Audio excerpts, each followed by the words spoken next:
This is episode 352 of the Gold Squadron podcast. I'm your host, Will. If you will not be turned, you will be destroyed. Hegwood. And tonight, I'm joined by Marcel. Can I see? Manzano. I didn't say, can I see? I said, I can see. Oh, And after 18 years after LASIK surgery, age caught up with me. So this is my first pair of glasses in 18 years. And that's what you look like. Distinguished. Intellectual. Yeah.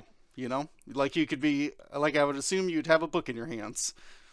I do have a book in my hand. Battle of Endor. That's some good reading material. We also have Orion. My wife is a cookie bacon machine. Stanzewski. First night of baking cookies. She baked cookies for 3 hours and got 118 cookies baked. Wow. I counted because I made a spreadsheet for our orders. Cookies per hour. That's the stats that we're looking for. Cookies per hour. All right. 118 divided by 3. I can't do that in my head, so I'm grabbing a calculator. 118 divided by 3. 39.333333333 cookies per hour. Man, that 333 cookie is going to be the most delicious. We also have James. Headset on. Move along. Ritter. Move along. We'll be streaming this weekend at Adepticon. And if you come by the booth to say hello and you see the headsets are on, that means you need to move along, because we are live. And come back and check with us later to say hello. That's very antisocial. We got work to do. Yeah, after Gotta last year we were right in the middle of the action, and it was just constant of, hey, look at me. It's like, as much as I love to see all the beautiful people at Adepticon and Worlds, don't want to be distracted from the game or delivering that high-class stream that you all expect from us. Speaking of beautiful people, you know I gotta thank the GSP Patreons. They're the what keeps the lights on. They're our largest group of supporters. It's what keeps this podcast on the website, everything running, and even gets us to these events like Worlds coming up this weekend. So you have to check out patreon.com/Gold Squadron to become a patron today. Now, before we get too deep into headlines, we have a letter from the editor. Small correction from last week's episode. We were talking about rules, and we wanted to clarify 2 rules that we were unsure of. Main one that hasn't changed, same Scorch ruling. If Scorch is somehow tractored with, I think the only way is Seven Sister, and moved, if somehow you move before you roll dice during your attack, the final position must maintain attack arc and remeasures range. So if it's now obstructed, you can activate Trick Shot. If it's range 1, you get an extra die, or whatever the case may be. So, if Or if it was range 1, now it's range 2, you actually lose a die. you would lose your range 1. So whatever the new range is, that is now where Scorch would attack. Normally we see it Scorch and Seven Sister, but maybe you're doing something else crazy halfway through an attack. The other thing is dirges. I believe this is the CIS dirge. Does That come back alive dirge. Yes. Obviously, in combat, his ability triggers an aftermath. But outside of combat, his ability triggers the moment he takes the damage. You roll 2 dice from a bomblet. That first hit, you pop his ability, see how many damage cards he has remaining, and then you would suffer the second hit from a bomblet. And then, obviously, see if you're alive. So, just to check on that. There's some other instances, like Obi-Wan, I think, as well. Obi-Wan SOC with his droid or whatever. Doesn't the droid prevent outside of combat damage? Yes, it does. That's kind of looped in there as well, because that's got multiple charges, something like that. It does have multiple. Yeah, so you do those one at a time, just like anything else, except for Iden. Iden's in her own little world, making up her own rules. Yeah, it turns out the general ruling on Iden is whatever works best for Iden is the is the general ruling. Yeah, pretty much. I did want to hit up before we actually kind of wrapped up into our first topic, which is obviously the World's coming up. Very exciting. So much going on. We actually want to take a look at the information they posted. It's on their Adepticon website. You just go into our events and rules. There's a link floating around, but I can show you the rules. Really pretty standard tournament stuff. We'll just want to take a peek at it just to see if there's anything we really have to pay attention to. The main thing is the schedule. Obviously, if you guys want to know what's up, when is the Worlds happening? First, we're going to look at unconventional warfare, which is I believe Ryan said this is the AMG side event, which has all of their. It was created by AMG. Yep. Yes. So that's pretty awesome. It does have all the latest product availability as you'd expect, though you have to sort yourself into fighter aces or heavy hitters, which we kind of, after looking at it, realize that most lists are going to fall into that. You either have to have all small bases or one large base and up to 2 small bases. So if you have 2 large bases and 2 small bases, boom, you're heavy hitters list. So that's the main thing you gotta look out for. If you want a list to play in unconventional warfare, which runs every day, that's really the big thing. Look at this schedule. It's running all weekend. Just make sure to either bring a list with all small bases or one with at least 2 medium ships. 2 medium or 1 large. Or 1 large. And up to 2 small ships. So definitely check out that. You might have to switch out for all small bases if you want to play in that unconventional warfare league. Though, if you're playing in the World Championship, you don't have to attune to any of those rules. It is going to be pretty standard rules if you played in store championships, world qualifiers, anything like that. Nothing's changing dramatically for the event.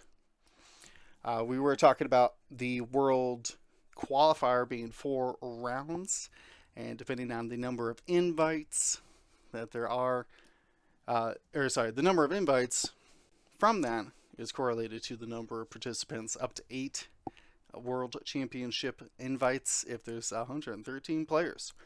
So very excited to see how that shapes out. That's on Thursday, the last chance qualifier.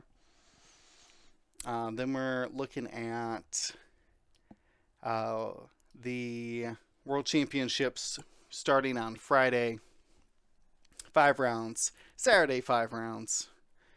Then the elimination on Sunday, going until the finals, and have the schedule posted here, but starting each day at 9 a.m. So if you're wanting to check out the streams, that's 9 a.m. Central Time for hopefully a start of each day. Is there anything I'm missing in these that we should double check on? We did have players must bring 2 hard copies of their list, printed or written legibly. And of course, you're going to need all your components, as always. Double check your components. If you are traveling to Worlds, build your list right now. Make sure you have all your components. Speaking I've never of been things to a do tournament where before- everybody had everything. Yeah. Speaking of things to do before Worlds, maybe we should talk about what we do need to do and what you should have going into Worlds.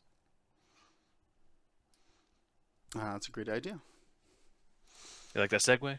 Yeah. Well, why don't you start us off? What are you bringing to Worlds? I bring in me and more importantly a water bottle, because there is nothing that X-wing nerds do worse than hydrate. That's the last thing on my mind when I'm thinking about going to play X-wing all day. But that is something that you do need to bring. Bring something to some clear liquids. There is a what do they call it? The little tricycle that goes around. Am I It's crazy? it's, A beer cart? yeah, The it's a beer cart. cart. Yeah, yeah. There is a beer cart that goes around. I'm hoping, fingers crossed on that. They continue Yeah. that amazing tradition. Oh yeah, that would be sad if that did not continue. But it is very cool to partake if that is your wish. But make sure that you do bring some clear liquids like water mainly to drink throughout the day, and then also something to help fuel you up, whether that be some like granola bars. What's y'all's favorite long day snack? Like 5-round event snack. I've generally been a fan of Cliff Bars or any type of like food energy based bar, like just designed to be a potential meal replacement just in case. Especially if you haven't experienced this yet on a like big event where like, oh, you know, my game that round, let's say round 2 or 3, right? My game after that, we're supposed to be having our lunch break, but my game went to time and had a whole other round play because we just started doing our dials before time. So like, I'm done. We record our games, we clean up our stuff, and we got to be back in 15 minutes. Like, do I have time to go get food? Is there a line where food is? Like, have something that actually can replace a meal just in case. Like that level of bar. Whether all your bars that you have with you are of that type is probably debatable because I don't think I want every single bar I have to be worth an entire meal. But you probably want to have a snack type bar You're not and a carbing meal up at replacement Worlds. type bar. I'm gonna do what I can to keep my energy and keep fueled. That's the main thing, right? You got to be fueled. You got to be hydrated. I don't think people realize how much calories you burn by just the increased heart rate and stress level and brain expenditure. Like you think like, oh, I'm not exercising, run around. Like you are still burning through calories. Just Absolutely. don't think of your moves. Just don't think about it. What about you, Marcel? What's your favorite snack to bring? I don't know the name of it. It's a hard granola bar. It's in a green The thing. They Nature's sell it at, Valley. like, Nature Valley? Do they? yeah, Do they it's the ones from instantly like explode into crumbs? yeah, that one, the one that you bite. Everyone and then knows. half of it goes in your mouth, the other half of it like goes on the floor. Yep. Yeah, those. That you get them Sounds at like a very Walgreens and inefficient CVS. bar. It's so good though. Like It's delicious. It's delicious. It's I don't know how they make No. it so good. It's so poorly designed. Yeah, yeah. Literally- So literally- that's my go-to. Explodes. I love those. But yeah, they do leave a mess everywhere. So have like a little. Yeah. Be courteous. You know. Yeah, so just be aware. Usually, like if you go like if you eat it like this, then you'll be fine because most of it'll go on you.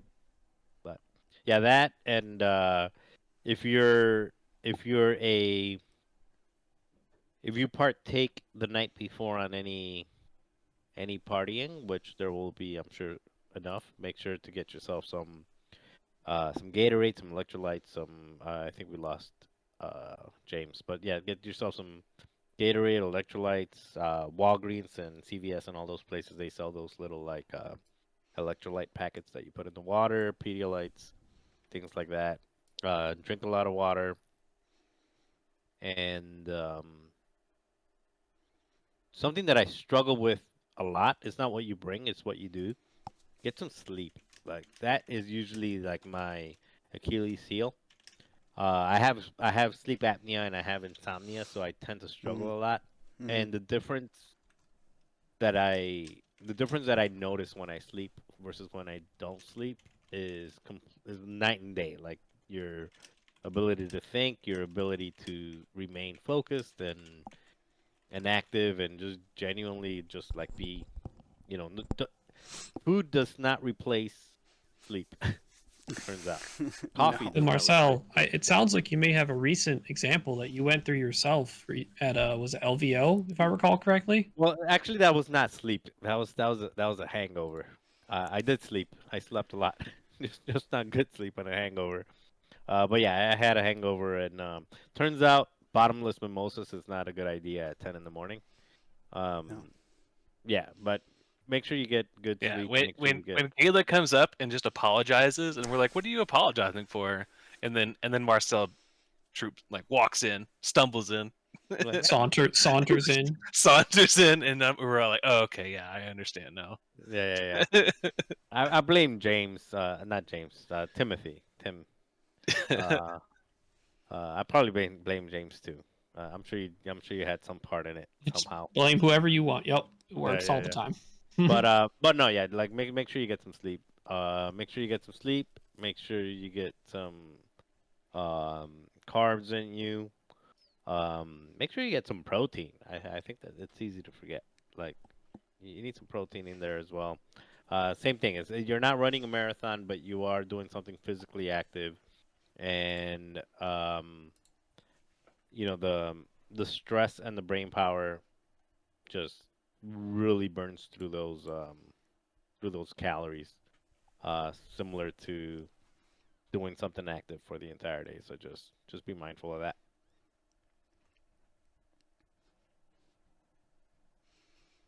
Smart What about thinking. you, Will? Last go Um, round on snacks, my or it's my favorite road trip food. Anytime I'm traveling, it's Pop Tarts. yeah, They're Pop not Tarts are solid. nutritionally good. I'm also trying to eat Cliff Bars with them, but man, breakfast, dinner, snacks. They're the only real snack that could be like a whole dessert Yeah, and breakfast and and dinner, like breakfast. Yeah, just like insert into any meal. I know. I'll let you know if I get Any find some savory ones. particular flavor? Uh, Not the fruit ones, which is Okay, kind of weird okay, for me. But we're talking wild berry, we're talking cherry, strawberry, s'mores. okay. No, get out of here. Brown sugar. No, Oh, the brown sugar ones. Come no, on. they're gross. No. Okay. What about things that you mentioned earlier, Will, about bringing things or making sure that you have all of your things available? What are some good tips to make sure that you actually have the things that you need to Mm, play? What are some good tips for that? the My best tip is hopefully you played a game with your list prior to any event you're going to, and when you play your game, at the end of it, just scoop up everything you used and set it into a particular case. Take everything you didn't. So that 13th shield token, don't even bring it to the event because you didn't need it to play your list. Now, should you bring extras? Sure, but the getting everything out, playing a game with it is the best way. But you're gonna forget something, so you always double check. Like I said before, I don't think I've been to an event where everybody remembered everything. It's been a long time if it has, but someone's always Yeah. forgetting something, right? Some random upgrade. So always double check. Yeah. It's probably cards and those little bases. Easy or harder to forget a model, right? But is that Biggs or is it Colby on my X-Wing token, right? Little things like that. Yeah, I would The definitely go through your list and actually make sure that you have like if your list is 10 charges, actually have 10 charges available, like ready to go and packed away, like Will said.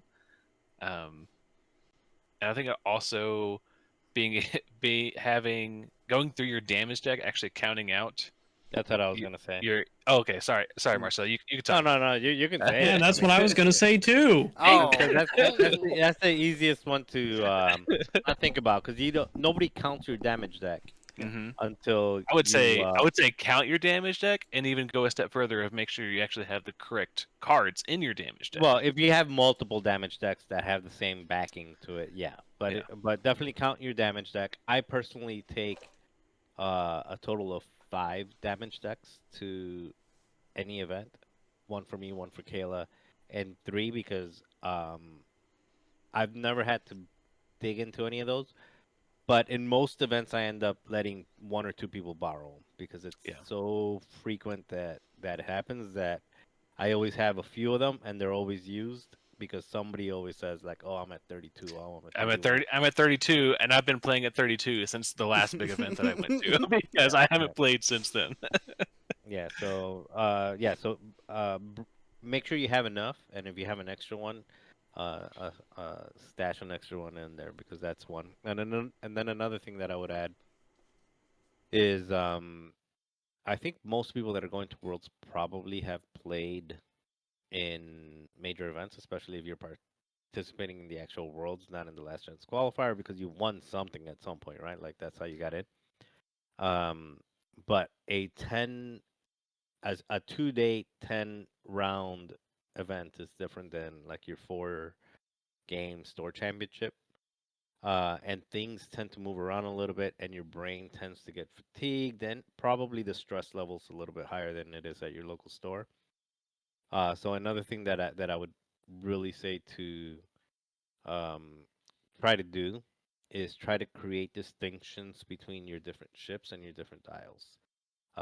Because uh, it used to be like if you're flying multiples of the same ship, you want to add some type of visual cue of like which ship is which.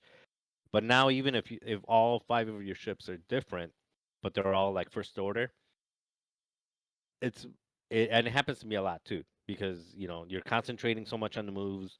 A lot of the dials have this, like a 3 bank is white on many different ships, and it's really easy to mix that up. So I personally, whether you're using a little bit of nail polish or you're using some paint, or I buy those little like circle stickers, so that you have a visual cue of like, okay, my red ship has my red dial, my blue ship has my blue dial, et cetera, et cetera, et cetera. Because it's really easy when you get into rounds, 4 and 5 or 9 and 10, to just mix styles up. And at Worlds, the likelihood of your opponent telling you like, "Oh no, like it's fine, just whip them," it's a little bit lower because people are usually in try hard mode. So just yeah. So make sure that you have, and then if you're flying multiples of the same ship, you it's not recommended. You must just remember you must have a identifier on each ship, and you must have an identifier for each card that you have. So if you have um, 2 droids that are named the same, Separatist 1 and Separatist 2, you got to have a number 1 on your ship, and then you got to have a number 1 on your card. And if they have target locks, they got to have a number 1 on the target lock. So you have to be able to um, distinguish that, and that is a requirement. That's a rule. That's not a you should. You will be Yeah, not. there's nothing worse than saying I'm pretty sure I had 2 damage on that vulture. It's like, no, that was the other one. It's like, I'm pretty sure it was that one. So just don't let yourself get in that opportunity. Have a plan for it and already have Yeah, you know and the judges will rule against you identifiers. if you're not Yeah, if identified. there's any You're kind of gonna be. confusion, it's probably going to rule against you.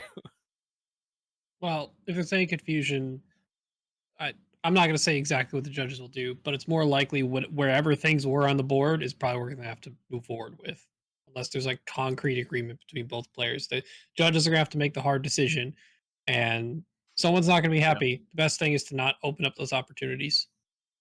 Yep. Yeah. Protect yourself from those opportunities. Exactly. Um. I would say Ryan. this is more and more prevalent as we get more and more of these SLs and other cards that have just more upgrades on them in general. Don't forget your bomb tokens. People just you forget that if you play a TTS enough, it just spawns bomb for you. Don't forget your bomb tokens, the right ones. Make sure you have enough of them and have extra just in case. If you have don't forget your obstacles. Make sure you actually note which obstacles you have when you submit your list and have them pictured on your list when it's printed out. Also, on your printed out list, it would be probably worth printing on the back, if you don't already have it printed out as a card, any of the cards you are playing that are errata, pilot or upgrade. For me, as an example, I'm going to print a giant Ferrosphere card from the thing from the errata version on the back of my list, as well as having an alt art that has the new rules for it, as well as having the original. So I'll have 3 different versions of proving Ferrosphere exists in some capacity on my list, and there's the correct rules for it, as well as visual representation of having it on one of my ships. So, and then as well, if you have, speaking of alt arts, if you have official OP alternate arts, those are legal. If you have alternate arts made by the community, I believe those are not legal. They have to be the official utilized pilots and upgrades across the board. Only reason why I am bringing my Ferrosphere one is because it's an eroded one, and I can easily just produce the eroded version on the back of my list as well, even if I already have an other card with the official wording. It's easier for me to hand my opponent a card to review versus finding a whole sheet of paper list and flipping it over. Both are going to be available for my opponents. I would say Um, at a minimum for anything that is alternate within the rules, have the legal actual card there and in the list, whether it's like yep. sleeved in the same card or whatever, just to prevent any kind of confusion.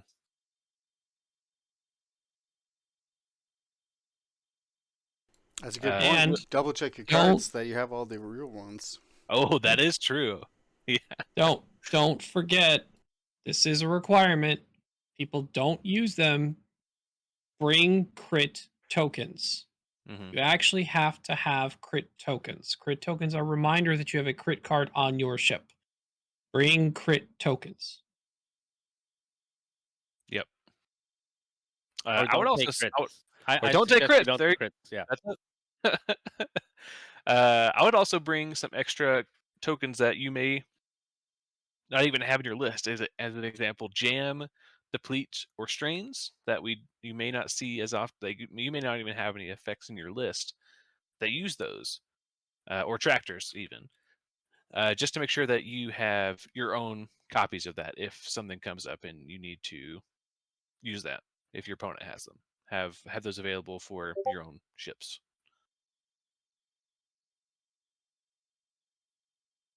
Will, did you have anything else you wanted to add for making sure what you have ready for the event?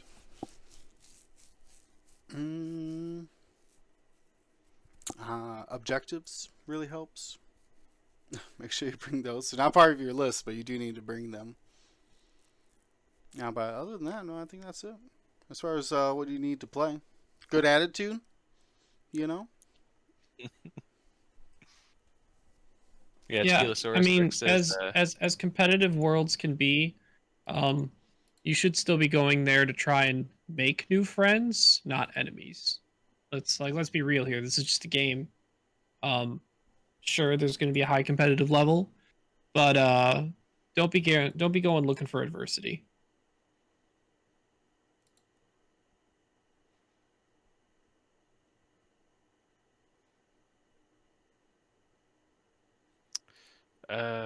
I think we hit that category pretty good. Anything else you want to add to things you need or should have for worlds? Oh, good quality shoes. Oh, No joke. If you haven't got yourself a new pair of shoes in a while, this is like the perfect time to do it. with some support. Yes, support. Now, Don't buy crappy shoes. Like Yeah. actually bring something that supports your arch, that has enough cushion for your heels. You're going to be standing on hard floor concrete the entire day. If it now, helps, bring one of those standing mats. I know people who bring their own little mats to stand on that a lot of cooks like to use. That's also completely something reasonable you can bring and stand on to help your feet throughout the day. yeah, that's what I was gonna say. Those little rubber mats that like roll up. When that people put like in front of like the sink or stuff like that. Those are really good. Um, they'll they'll they'll s- they'll make it a lot easier. And for us vertically challenged, it'll make that extra inch. Yeah.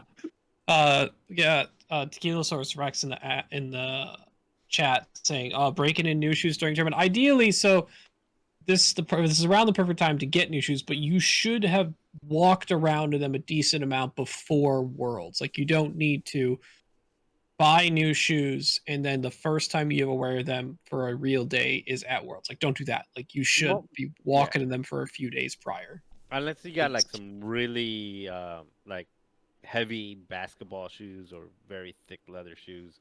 Most like New Balance Asics or those little like cloth shoes or running shoes.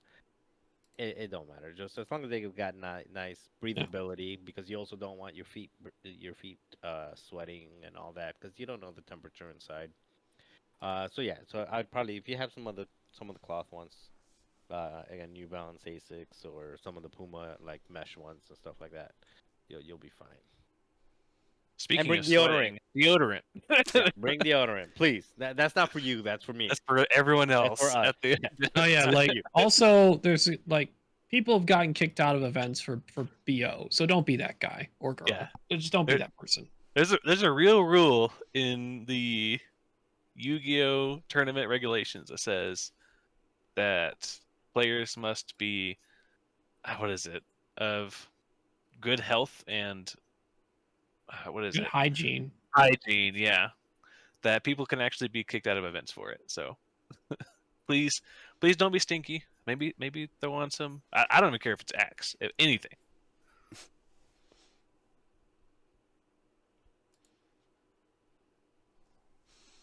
All good ideas.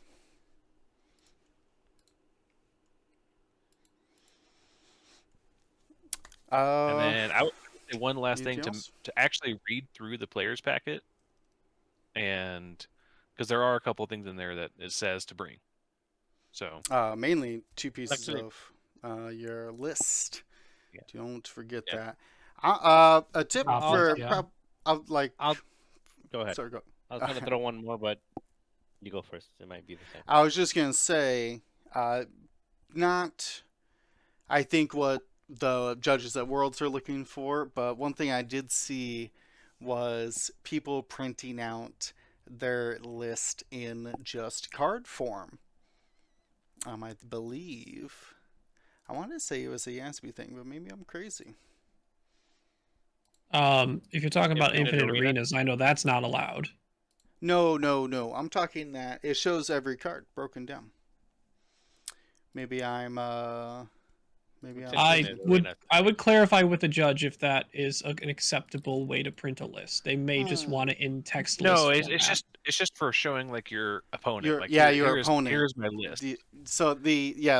My note was that if you can make sure your like list printout, if you have one that shows your card abilities, would be preferred, whether it shows the actual card or if it just shows the card ability. Because I can tell you that my Poe's got an ion torpedo, an underslung blaster cannon, and overdrive thruster. But if you don't know of what any of that means, it doesn't really help you to know that Poe has it, right? Or like what false even- transponder codes is. Like I Yeah. see all your ships have this upgrade, but I'm not familiar or, with or it. even some of like the SL cards, like the new abilities. That's like, true. Like True Yes. Grit or the Chiss Engineering, where we haven't seen it that much. It would be really nice to have at least written out or in card form, like another copy of your list. I would probably still bring 2 standard copies of your list, but like maybe a third to like to ease your opponent Yeah, into, I believe it especially if you're is. bringing some of that new stuff. I believe on Yasby it's the fancy version. Is it fancy? Yeah, it does say. Yeah, yeah.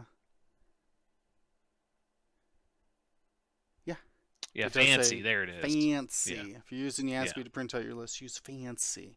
At least for one copy to give to your opponent. Like I think that's like I said, somebody had. It must have been from maybe Launch Bay or something, but they had each card like visible when they for each of their ships, so it was really recognizable. Being like, oh, you have Ferrosphere. That's what this does. Why is there a plasma torpedo on your tally? Like, is that legal? I guess so. So yeah. Well, Marcel, the what were only- you gonna say? it was not necessarily tournament related. It's just for the people coming in. Sure. Look ahead of time for what and where you want to eat, because especially for the X-wing, because X-wing tends to finish at like 6 p.m. or so, 7 p.m. True. And the restaurants get really busy really fast. Reservations are recommended. But look at the different options, because it's really easy to show up at a restaurant and have an hour and a half wait. If everybody's showing up to the same restaurant thinking like, hey, this would be a good, you know, this makes sense, because while X-wing isn't, like a million people, it is a full con. There's other, it's a miniatures. There's Warhammer. There's other games going on. And then it's still close to Chicago, so there's still, just a lot of people in general. Schaumburg's not a small city, or it's not a small suburb. But yeah, just make sure that you have some options and that you call ahead of time. And if you can make reservations, make reservations. That's a good idea. Or just order in. Have fun. Yeah, McDonald's is always option like W, but still an option. Yeah. Yeah, I believe they do DoorDash and Uber Eats. Well, as hold well. on, let's clarify, because I'm pretty sure there are rules against outside food at Adepticon, but as we've talked about, to have like snacks and stuff with you, just keep everything like in a backpack, or not just a blatantly out and like, oh, let's just order a pizza for order some pizzas for 15 people in the con, like that. Don't do that. Very fair. Well, before we get into our last of our game plans, we still might do a Scum and CIS game plan. Not before Worlds, but maybe after Worlds. Maybe we could find a. Nobody wants to do it. All right, just me, I guess. Would maybe want to review that Diamond in the Rough. Okay, so yeah, I'll tell you what. If we get Like if we get if a a CIS repeat list. of a top four, Sure, yeah. because there was a Scum. Oh no, there was if a Scum ship in top four if either faction, Separatist or Scum, makes cut top 16, like we'll do it then. Yeah. Like Yeah, we'll do it that's what I'm for one that saying. made Like it. if there's like an undefeated in a Swiss day or something like that, like somebody really brings it with those factions. We're gonna spend the whole episode covering them because Yeah, we'll check it out. obviously Yeah. we're missing something that the international community might. The fangs are good. I like how The you tank- assume it's an good. international person who would like bring in like Sure. end up making top 16 with that. Unlike we have was it Alex Farley who made top 8 last year from Arizona, I think, who was like the main, I think the only Scum player in the top 8 from last Worlds.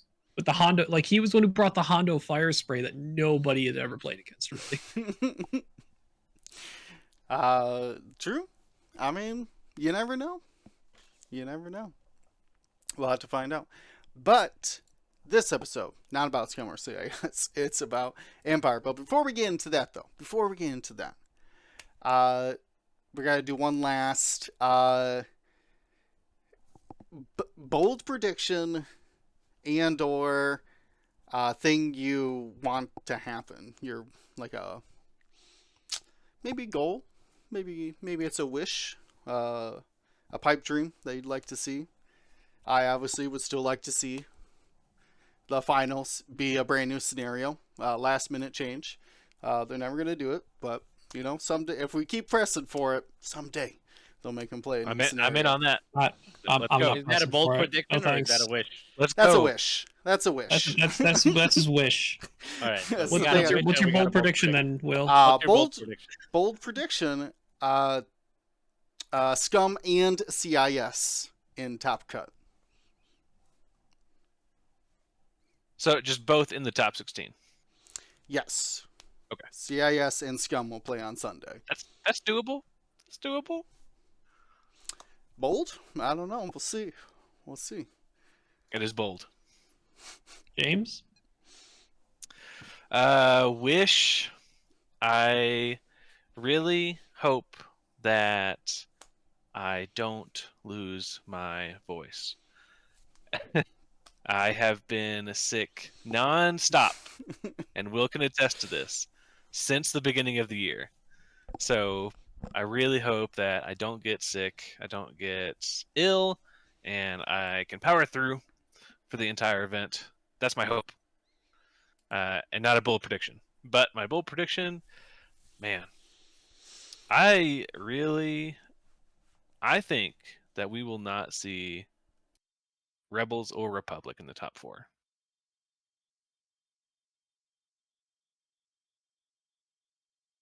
Trying to gauge how bold that is. 4 is real tight out of That's 250, really 300. no. It's not 4 out of 250. It's 4 out of 7. I mean, it's 2 out of 7. Because Yeah. and 2 of those. And it's we also the already said are percentage of bad. like it's also the percentage of like 2 out how of much is 5. brought. It's 40%.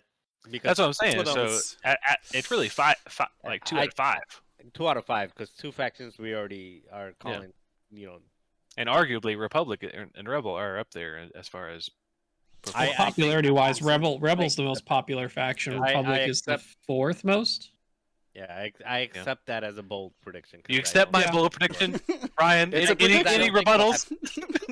No, It's a you're good. prediction. Yeah. All right.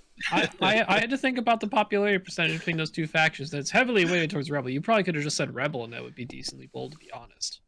All right. Rebel and Republic not in the top 4. All right. This is a very. I'm gonna say this is a wish for James and Will, I think, and Dion. I wish and hope that the GSP stream has no connectivity or any issues for the entire weekend. It's all very smooth. I appreciate that from the bottom of my heart. We need all that kind of. We- We need all we that need- positive Well, okay. energy. You know. on top of that, I will add to that wish as a across the board internet connectivity software thing. Ooh, Wish that I hope yes. everything for Heck Roll yeah. Better and all the Yes. tournament software Yes. stuff runs completely smooth and has zero issues. That is my wish. Zero issues with softwares and streams and internet based things across the board. Chris just got so happy from wherever he's listening from. God, you think Yes, he's listening at this rate? I don't know if he has time to listen to this at this point. Yeah, he's probably so busy. Yeah. Yes, we need a W after Yeah. after our little fiasco. All logistical things need a W. Yes, Um, agreed. Bold prediction. Man,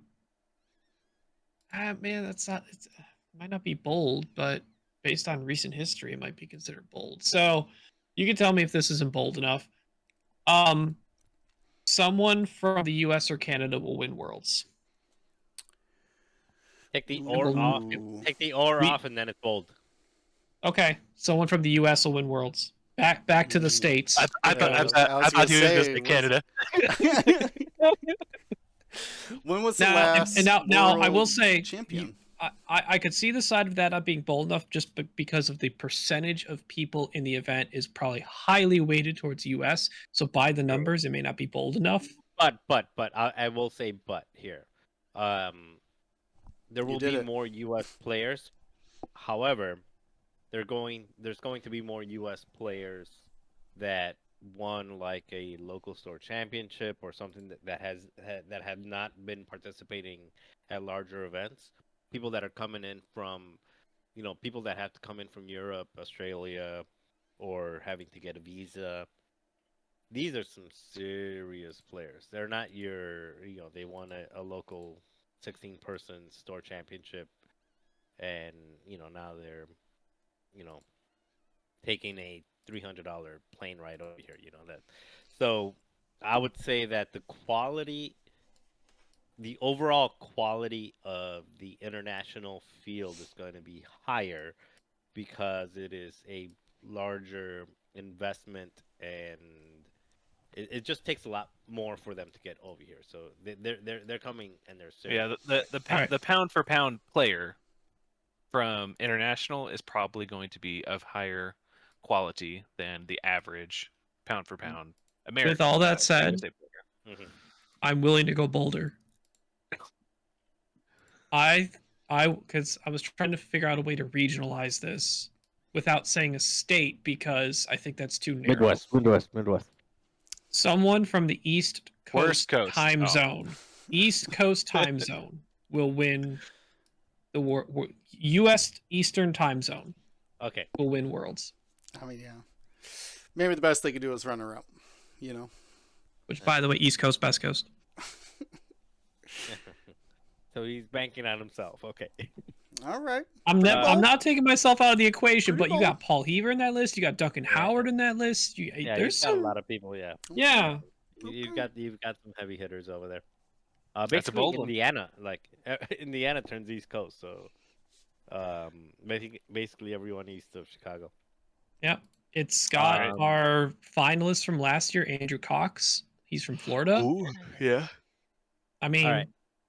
Yeah, no, Yeah. there's some in there. I'm gonna do 2 wishes because I'm special, and I get to choose 2 wishes.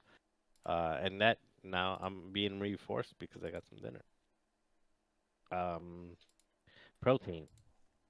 Can you guys see all that? Look at that. got some food there. It is. So I have 2 wishes. The first wish is that AMG makes an announcement in the future of X-Wing. So that's a wish. Whether it's the future of stuff being released, points being updated, or organized play moving forward. So that's wish number 1. And wish number 2 is was actually I was talking about Kayla, so she came up on cue. I have a wish that she makes cut. I would love for her to make cut. So that's my wish for Kayla to make cut, or for AMG to make some type of X-Wing announcement. Bold prediction. Those are both great wishes. Thank you. And bold prediction is a Battle of Endor Empire ship will win Worlds. Wow, that is the boldest of them. So It's I'm not saying kind of a which. narrow window, yeah. It's like has to be Jedi Empire. Vader, It also has to be Shooter, yeah. both. I mean, it's those 3 are the ones that are being used, right? Like, it's either Jendon or Sunter. I mean, those are the main ones. But any of them, a Battle of Endor Empire ship will win Worlds. Marcel's Bold. suddenly playing Empire with Endor in it. Not those ships, but yeah. I was gonna say, I don't think he's taking himself out of the equation either, just like I didn't. Well, I mean, I'm not putting myself in the equation. I've already spoken to the people that I've spoken. I'm taking a meme list that I am taking I'm taking a list that I'm expecting to have my Saturday open with, because I'm doing an ERP change at my company for the past 6 months. If anybody knows what an ERP change is, I apologize because that is not a good thing to know. But yeah, so I'm managing an ERP change at my company, and I'm just looking for a vacation this weekend. So I don't expect to be playing Saturday. I expect to be hanging out with European people on Saturday. But Battle of Endor will win Empire. Okay. Salamander Empire will win Worlds. Wow. Very That's bold. almost like the most perfect segue too, because that's all of us, right? All of our wishes and bold Yes, it predictions. is. That is a perfect segue into the Empire, which is our game plan. How are we gonna fight against these Empire? They got new tricks, new pilots, and they've been one of the most popular factions since the beginning of X-Wing. Everybody likes to be the bad guys for fun. Very fun to pretend to be the bad guys. But how is the Empire's numbers, Ryan? You gave us a great breakdown here. Hit us with those numbers. So, go through some of the basic starts so we've done in the past. So, faction totals since the last points update, so basically since June of 2023, the Empire faction has been the second most popular faction, if you couldn't put that all together, being that Rebels was the most popular last week. At 18.78% of the field. Within the last 3 months, though, Empire faction has increased slightly in its popularity up to 20.22% of the field, which is about a 1.5% change of people narrowing it down to not playing other stuff and maybe playing a little extra Empire. Pilot wise, this fluctuated a lot over the year.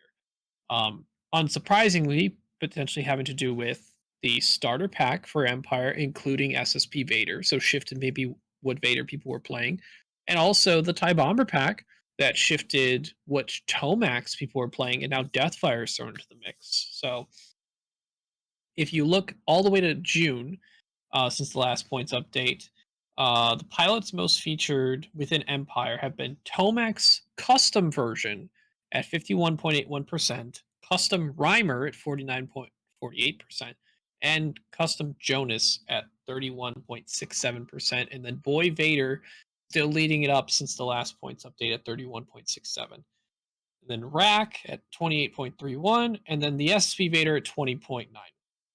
Now, in the last 3 months, you could take a good guess that a lot of those dropped off, because we have now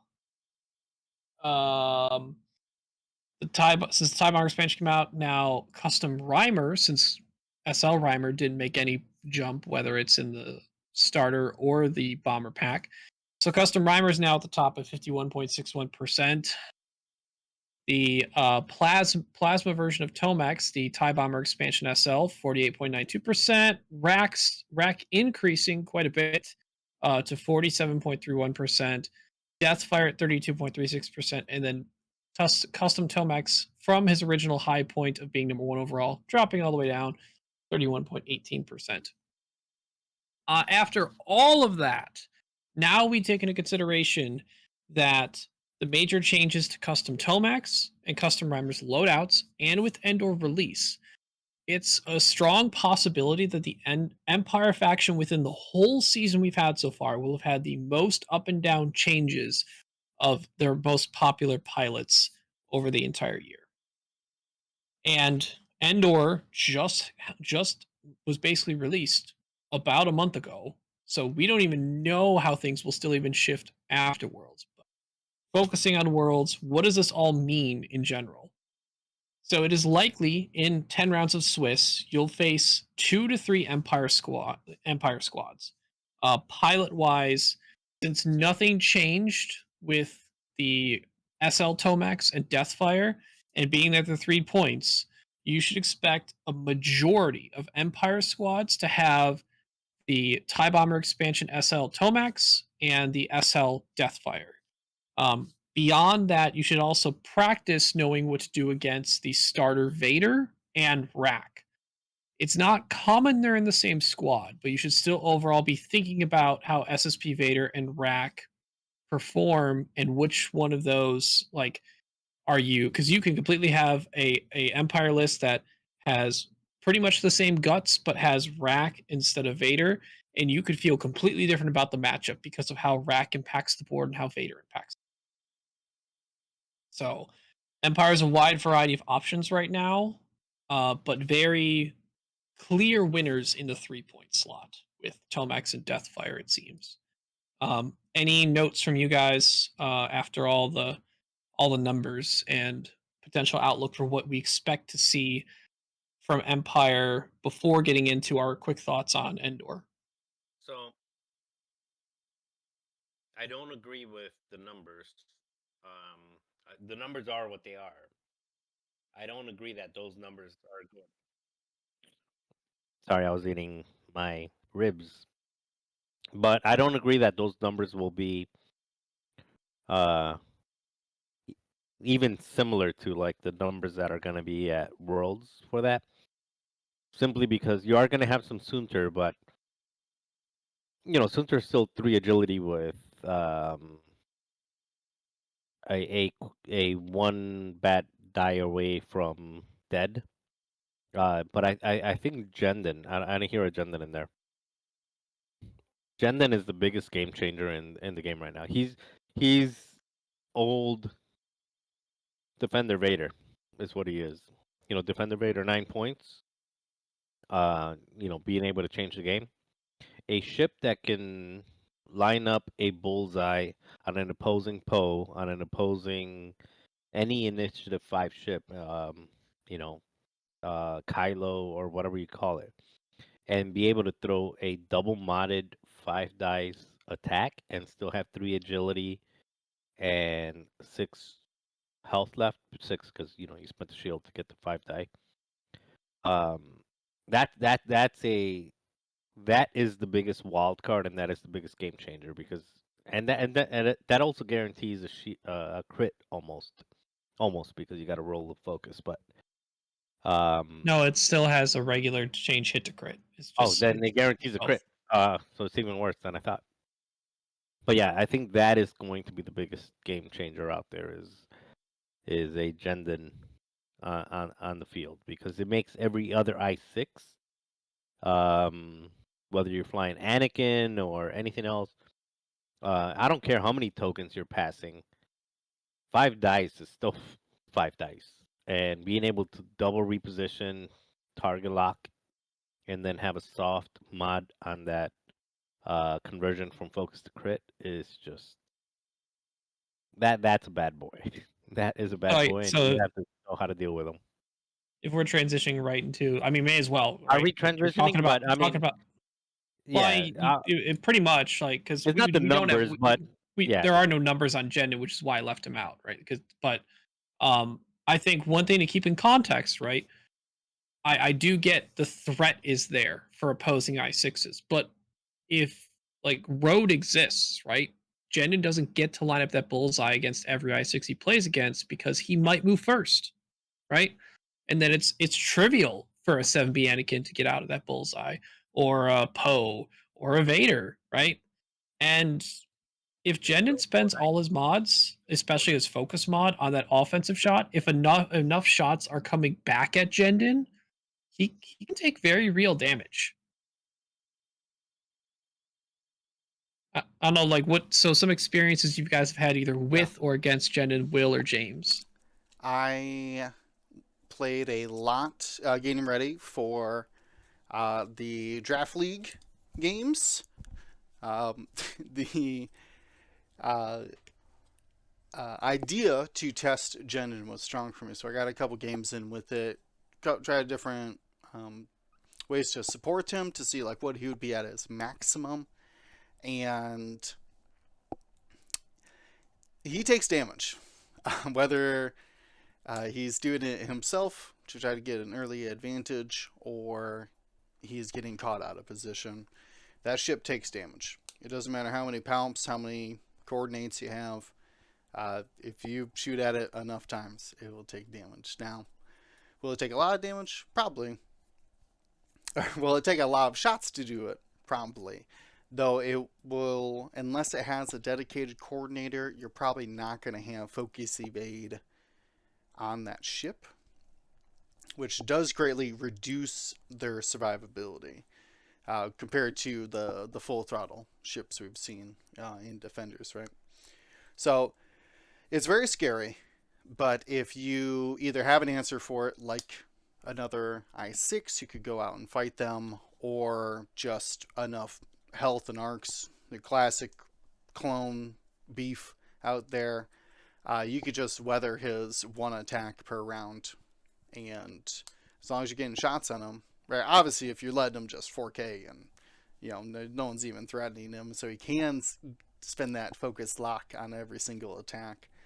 Yeah, he's one of the best, obviously, but the ability to get him into those positions, it seems less and less likely with the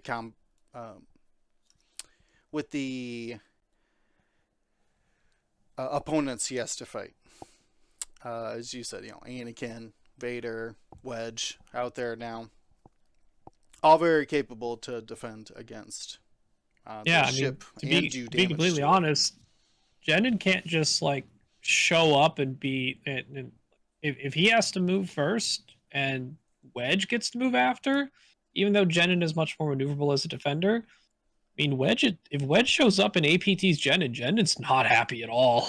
No, no, and you Or really if you don't get want like to a run. Fenrau Fang with like crack shot and like clan training, it's like shows up against the lock Jendon and has a range 1 crack shot lined up. Like that's still really scary. So No. I think realistically, Jendon wants to start hunting the stuff he doesn't have to worry about that moves after him, right? Yeah, Like, that is true. Now, a tactical, just a piece of advice for you guys, because the people that I've flown have not been taking advantage of this tactical piece of advice to their a little more volume. Oh man, it's because I blame the So ribs. stop eating the ribs and eat the mic. These ribs are good. Okay, anyway. Anyway, a tactical piece of advice that I have that people that I've been playing lately have not been taken advantage of is most of the people that are flying, or at least most of the people that I've played that are ribs that are flying Jendon are also flying like Vizier with Palpatine. Mm-hmm. Is if you're playing against a wedge or against something else that hits hard and you lose the initiative roll, evade. Just take the evade. The evade plus the palp focus is, but most of the people that I've been playing against just do everything they can to still be aggressive, and they'll chase like a lower initiative something trying to kill it, and then they leave themselves open for the initiative 6. The initiative 6 shoot after, and if they're moving first, they're like, I'll burn the shield and I'll throw these 5 dice, and now I'm only at 3 shields, and then you get a 4 dice back. I mean, just not making smart decisions. So just make smart decisions. But yeah, if you're moving first and you have a wedge or somebody else moving after you, or if you're facing like a proton torpedo that you know that Luke is going to have it no matter what, because he's going to burn his, whether Luke or Kylo, they're going to burn their instinctive aim. Just take the evade. Take the evade and palp and live to 4K another turn. Anyway, that's how to fly it, not how to fly against it. Yeah, I was gonna say this is the wrong angle here. Yeah, but I'm just saying, like, I've seen so many people think that they have to put out damage with Jendon that they just forget that you got to keep Jendon alive. Oh yeah, I've been calling it. People who do that with Jendon are chasing the dragon too hard. Yeah, spinning shields and both mods on offense. Yeah, and then they sit in like 3 arcs and they wonder, why is my Jendon dead or at 1 or 2 health? Like, oh no.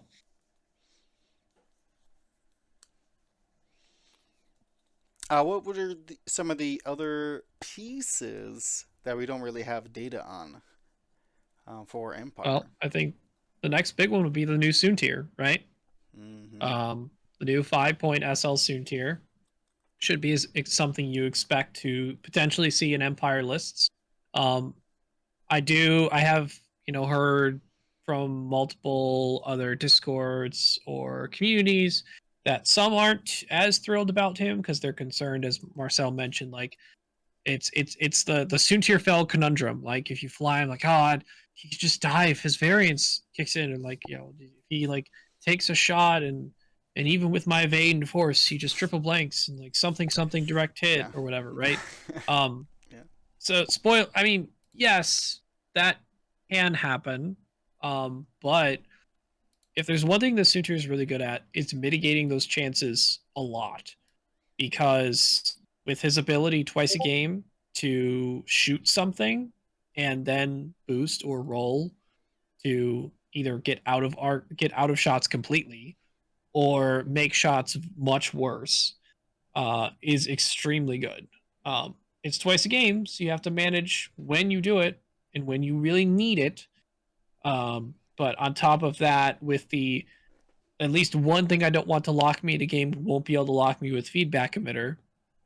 And then basically having force evade as long as you're not locked by who's attacking you. Make sure you remember that too.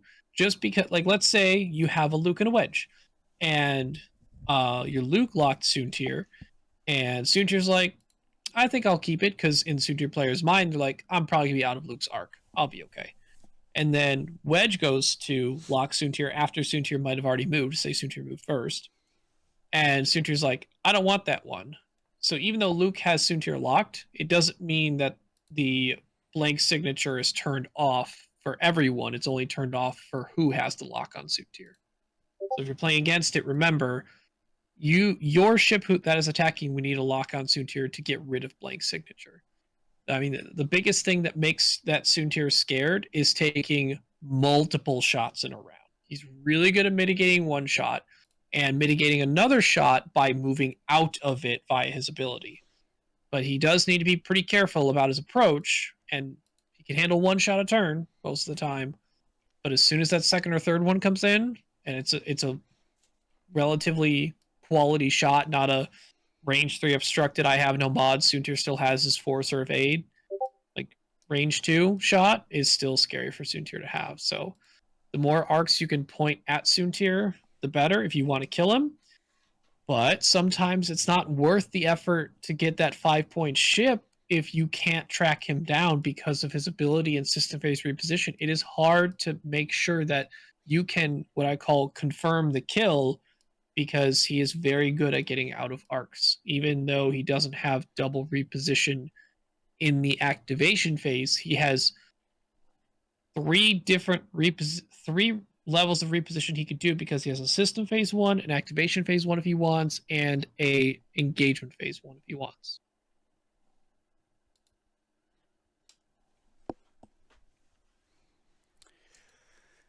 Yeah, he can be tricksy. He still Very does get slippery. that signal jammer, I think it's called. The one force per turn on defense if they're not locked. Blank signature, yeah. Blank signature, thank you. So they still get that ability to have essentially one force or one calculate per turn on defense. So And don't bank on him. can't hear you. Yeah, and don't bank on him like having to take a focus every turn. Soon to, if you've flown distant enough, you'll know that repositioning is much more valuable, and having a shot is much more valuable than having a focus. Because a lot of the time you're gonna end up double, basically with a free target lock, being able to do the Apex Predator plus being able to do the is the trap, or what is it called? It's something else. No escape. Yeah, the one that a lot of the time boosting into range 1, for example, will give you better results than just taking a 3-die shot from range 2 with a focus, because that gives you. Assuming that you can, bear roll or whatever to get out of that arc that you got. Yeah. But what I'm saying is, like, yeah. So when you're playing against him, don't assume like, oh, he's already done like a system phase boost, so he's gonna end up like somewhere around here.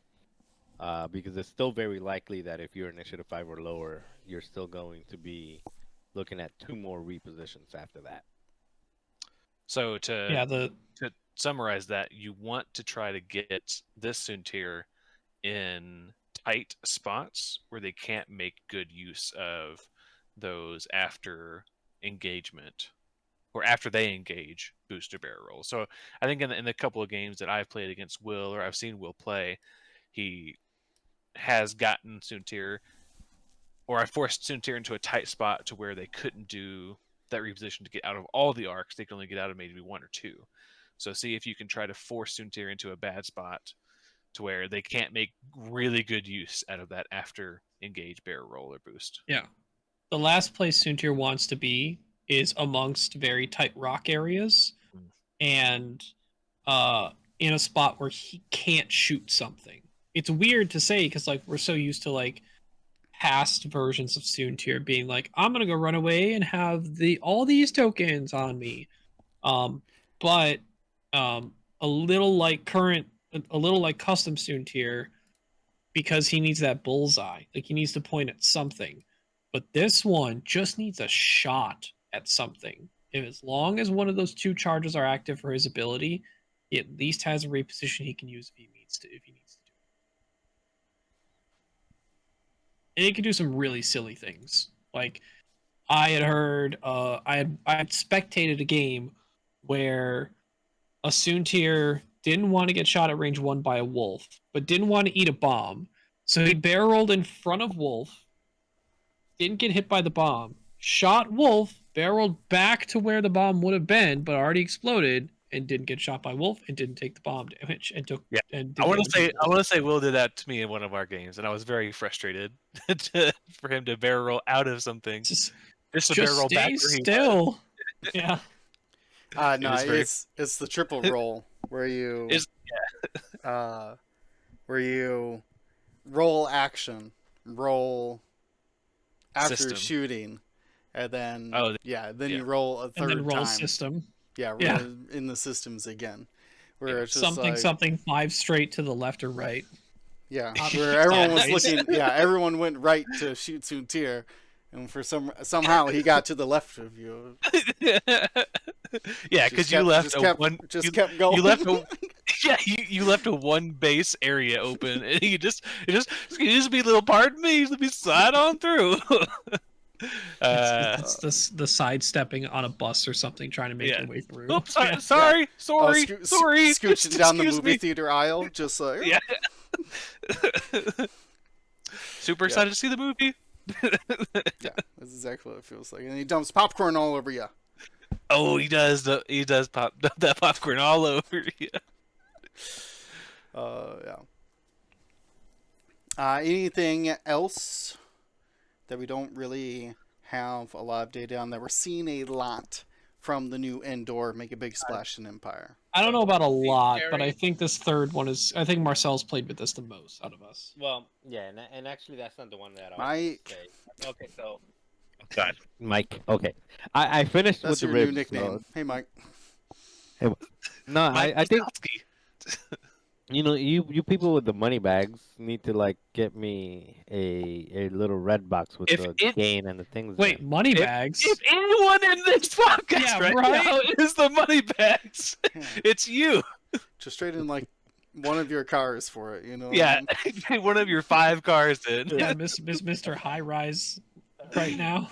Yeah. Oh my goodness. Anyway, get out of here with that. so yeah, so Scimitar is probably the scariest one, and that's I think Scimitar, Ryan- what? Scimitar 1. Okay. Basically, Which is the initiative 3. double modded, yeah, right? initiative 3 double modded proton torpedo. Now think about it. You're flying a 4-point initiative 3 double proton torpedo. If you are spending 4 points on an initiative 3 double modded proton torpedo opportunity, fly Gina. Okay, she gets a target lock at initiative like 1,000,000. And Alternatively, hmm. you could bring Goron. Goron could bring protects that Goron. Scimitar one really well, actually. And now you're spending 7 points instead of 5 points, and Goron dies like a heartbeat. 8 points. Goron's it 8? 4.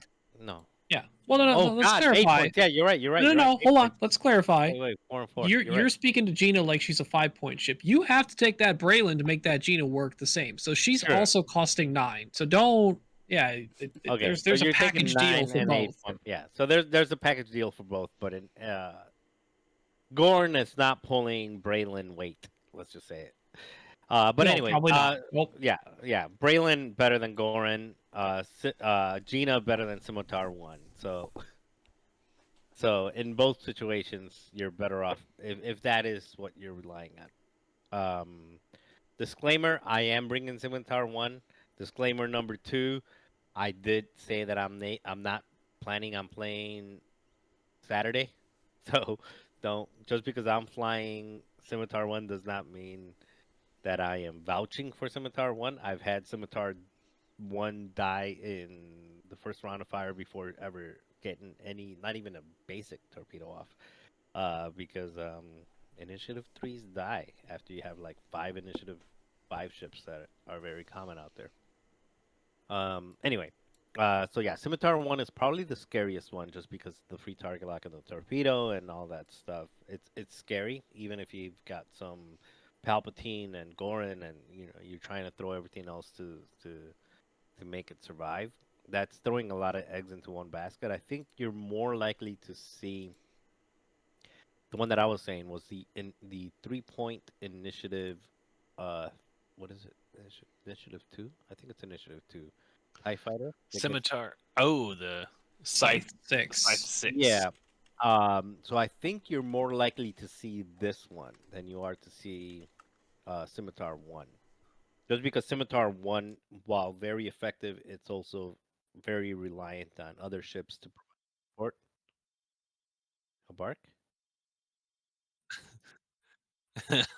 Okay. I think Will's own dog. Oh, got it. Gotcha. Anyway, yeah, I think Scythe, Scythe, Scythe 6, Sith. How am I Yeah, saying it? Scythe. Scythe. Yeah. Scythe 6 is probably in my if I was using it, it would take the place of Laurier. Um, just because Scythe 6 does a lot more than Laurier does. Laurier, they both have 3 agility, 3 health ships. Um, Scythe so, is 4 hull. is it 4? Oh God, Yeah, I'm even Scythe thinking it 6 even is more. 4 hull. So I thought it was 3 hull, but so okay, so Scythe 6 is 4 hull.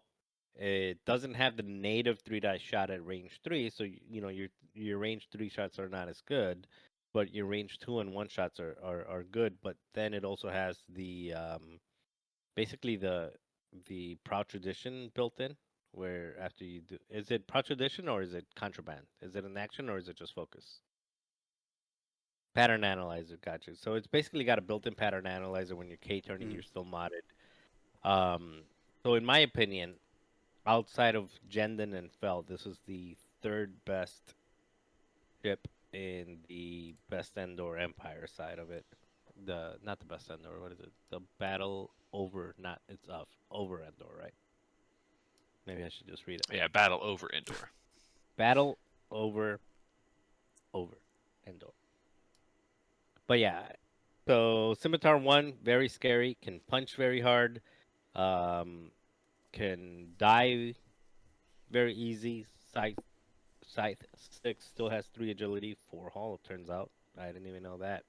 Has a pattern analyzer, shoots 3 and 4 dice at range 2 and 1, and also has the native reroll, I think, for no escape as well. Has no escape and predator, actually. Both. And Predator. So And Predator. Pattern Analyzer and Predator. And all four dice range 1. That predator is more like someone walked into your bullseye and had nowhere else to go, type of thing. Being because you're Or if you I2. block, or if you can block people. Yeah, sure. Or funnel like large or medium bases into lanes. That but you what can I just like about telegraph. Predator,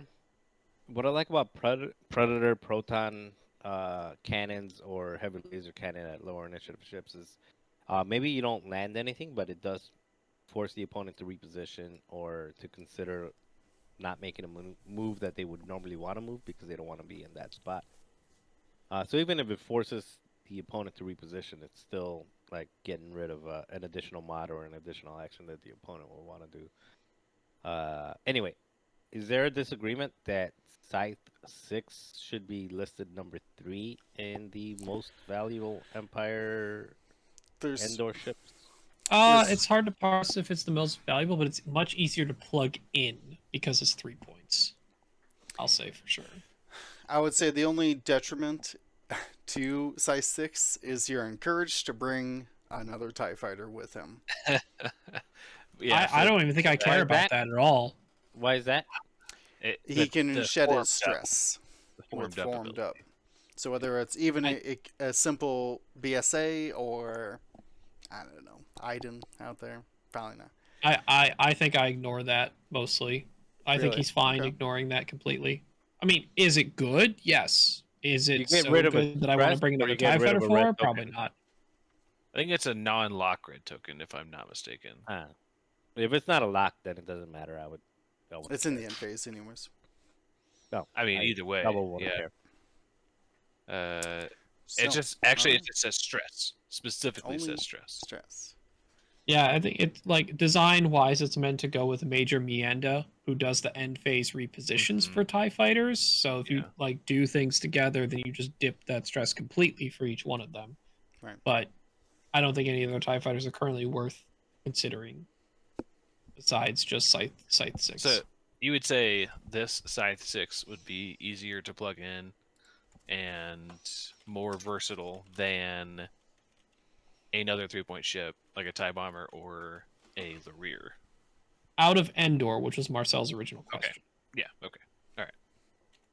That I'll concede to that. Yep. And then I would say Scimitar 1 is probably behind that. And then after Scimitar 1, I would probably say that for agility, if focused, TIE Fighter. Yeah, Sapphire 1 Interceptor. That's kind of 3. crazy. He's 3. Three what? Sapphire 3. He's initiative Sapphire. 1, but his number is higher. I think it's actually Sapphire 2. They make it really Yeah. confusing. Which is really confusing because I flew both of them in a game just for fun. And the Scimitar 1 is initiative 3, but the Sapphire 2 is initiative 1, so it's just all... Don't get us started. Yeah, on Sapphire 2 is initiative 1. Yup. why we couldn't have just called them the numbers that they are for Yeah. initiative Yeah. would have Yeah. solved Yep. so many problems. So many problems. It's like they did it on purpose. That none of them match up. Outside of these 4 that we wrote down, Sunterfell Colonel, Scimitar 1, and Scythe 6, do we expect to see any other Battle over Endor Empire ships? I think the board? out of everything else that's available, that Sapphire 2 maybe, but I think people would be, if people are concerned about running Sunterfell for 5 points because of something 3 agility my variants, then people are going to be even more concerned about running a I-1 interceptor with only 3 health and no special higher defense other than holding focus, extra agility, which still good. I will concede to that, but there's more concern for that dying for 4 points than Sunter is for 5 points. I've flown, what's that TIE fighter from the Scum? That gets the extra agility against medium and large base ships. Oh, a Hav. Yeah, I've flown a Hav against medium and large base ships, and that 4 agility only gets you so far. But, Yeah. Well, also Hav yeah. gets extra attack dice against those larger ships too. Yeah, but so does Scythe 6. It's a 3 agility. I mean, it's a 3 attack ship. But yeah, that 4 agility only goes so far.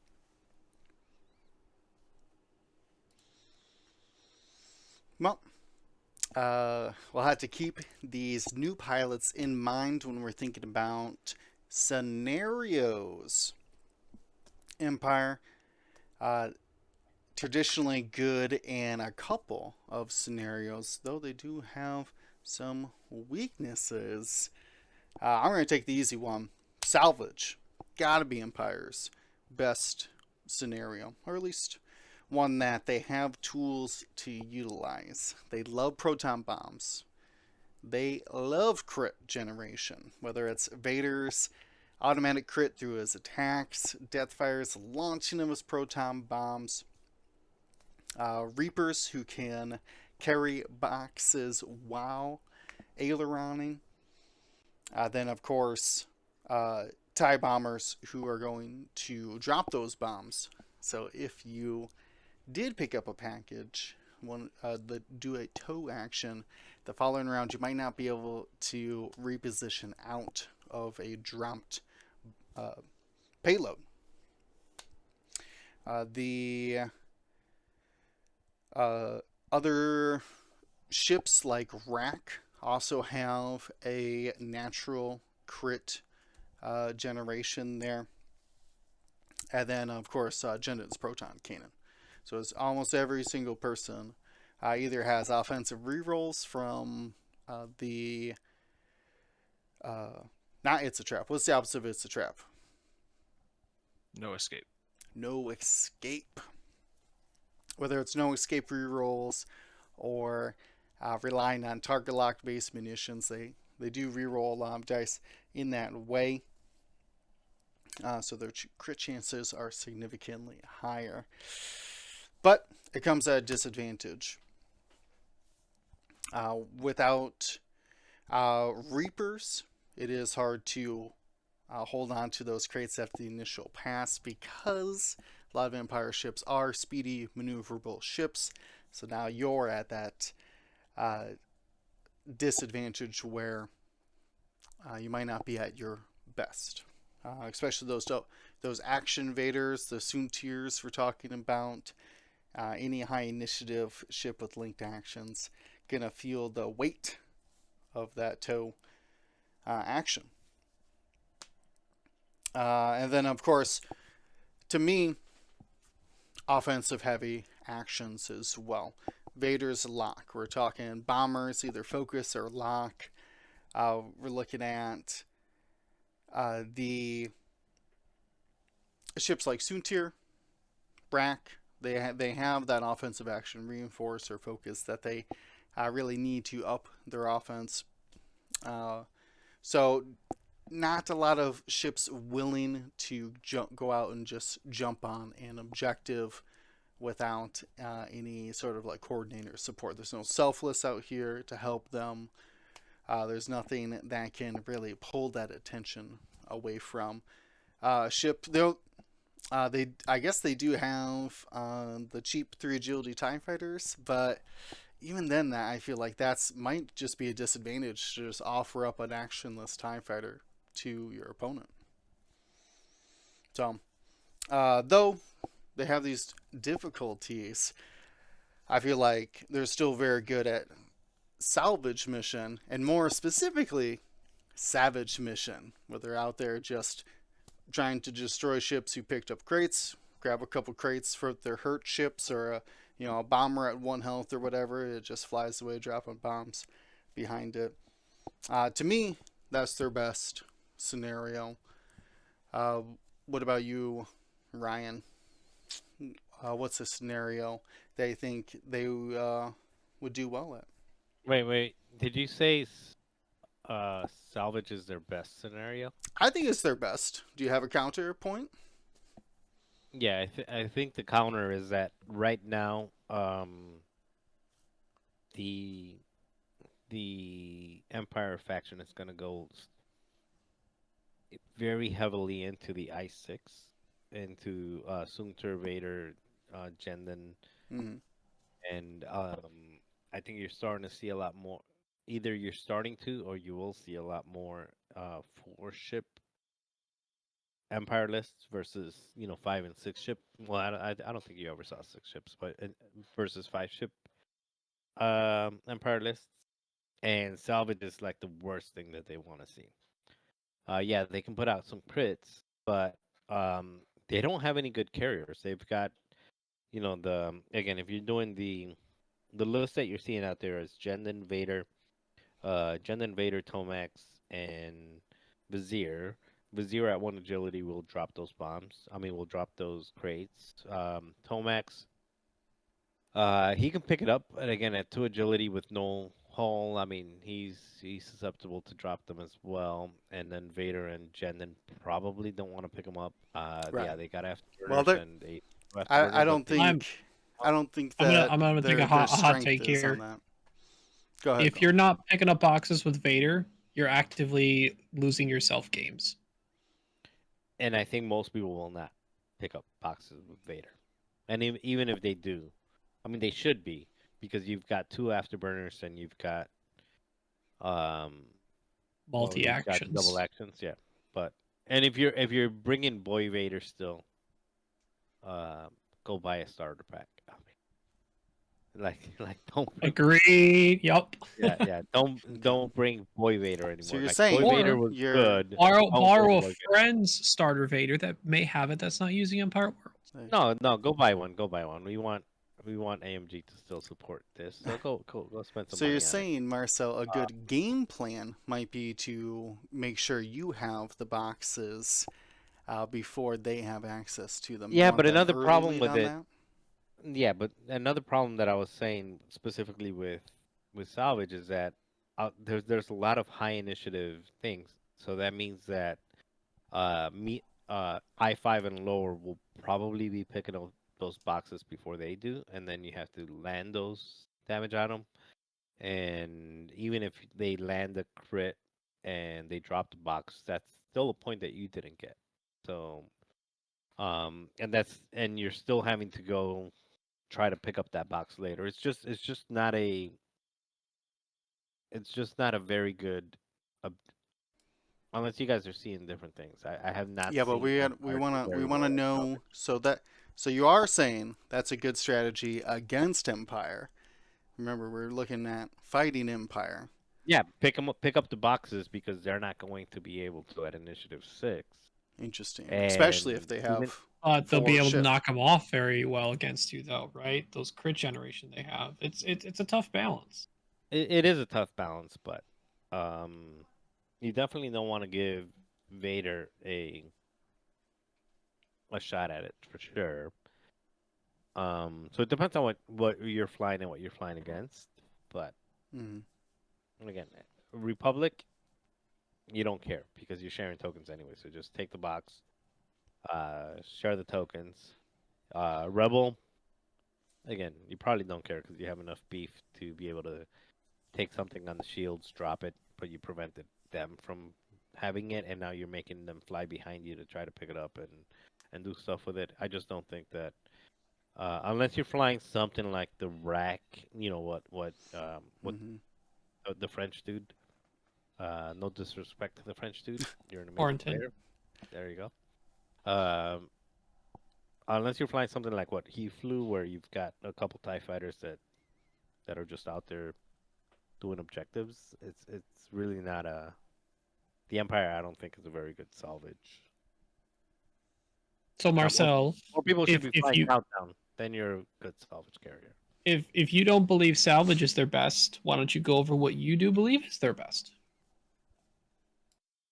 All right. What I believe is their best is actually I think they have two really good ones. I think they have Chance and Scramble as being very good for them.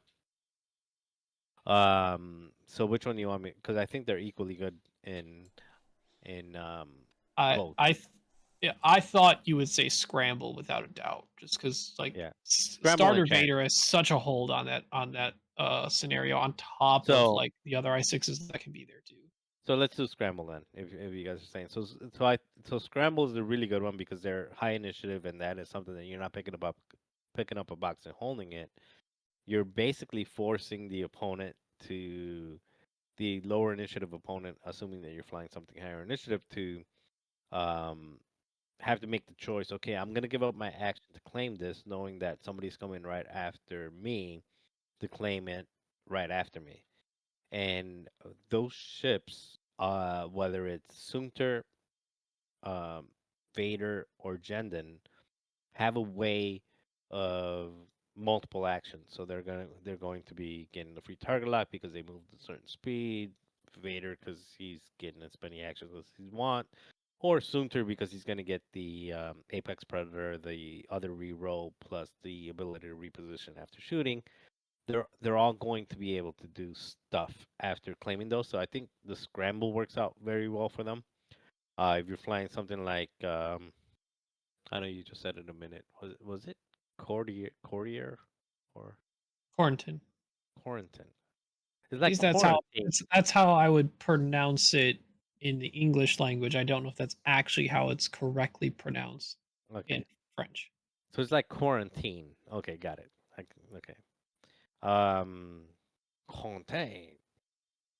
Um, yeah, if you're playing something like him, Rack's gonna be doing most of the damage, and then you got little like peon TIE fighters doing out your thing. So you've got stuff. I think Scramble is probably their best one. I also thought Chance was good, but I'll let some one of the other guys are gonna take that one. I'm trying to think the different archetypes. So you've got the Rack archetype. Also another thing with Rack is if you're flying the Rack archetype, your the opponents are going to be stressed and not taking actions anyway in a lot of the situations. So I feel sorry for whoever brings the two B-wings against Rack with Death Troopers. Now they're going to be Actually, B-wings target probably lock. care about it less than a lot of other things, right? As I'm long just as saying they're they're going to be stressed, they get to. yeah, they get the free focus and target locks, but they're not doing any objectives. Oh, Nobody's doing B-wings any can't even objectives. spare their actions to do objective actions anyway. So True, because they want to stress.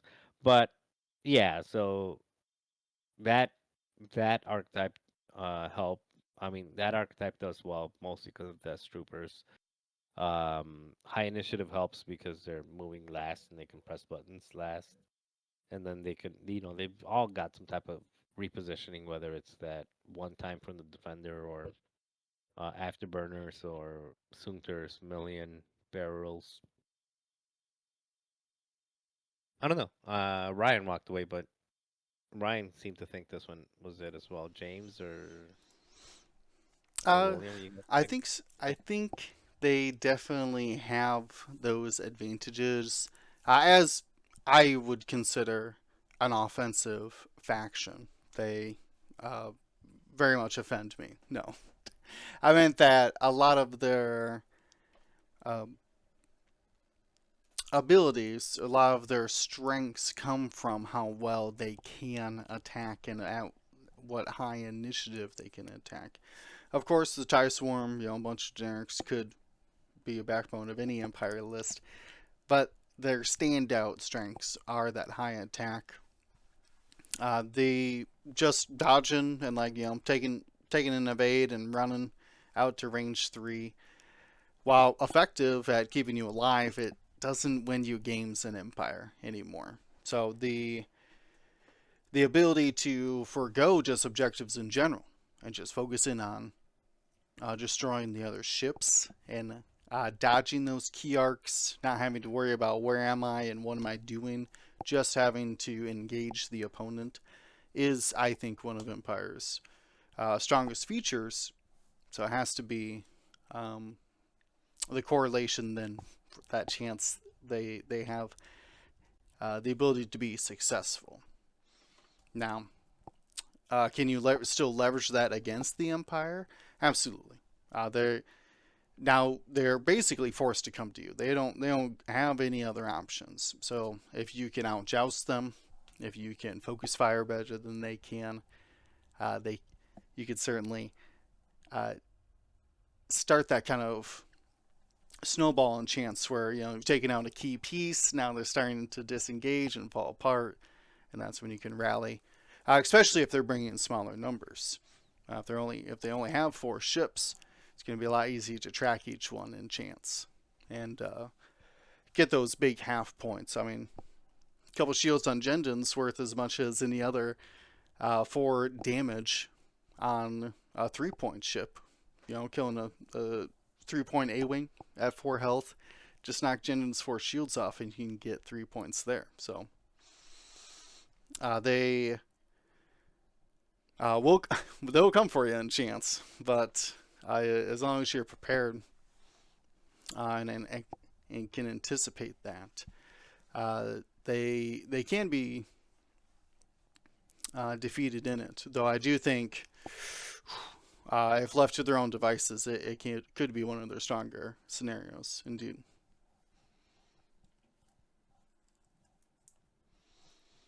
What about the last scenario, assault? Nobody's vying for this. Why? What makes this the kind of the outlier for Empire? Let's see. It's interesting because I feel like there's not like a bad scenario for Empire, in my opinion. But especially with having access to some solid, medium, and large bases. Not many of them, but some good ones. Between the Reapers and Rack, there are some viable lists that can bring those medium or large bases to utilize in that assault scenario. Additionally, some things like Deathfire or the other bombers bringing bombs can bring some AoE range, uh, range denial, area denial that could be very important in assault, where the people just you just need to sit next to something the whole round. So either punishing them or making them move could be very strong. In addition to access to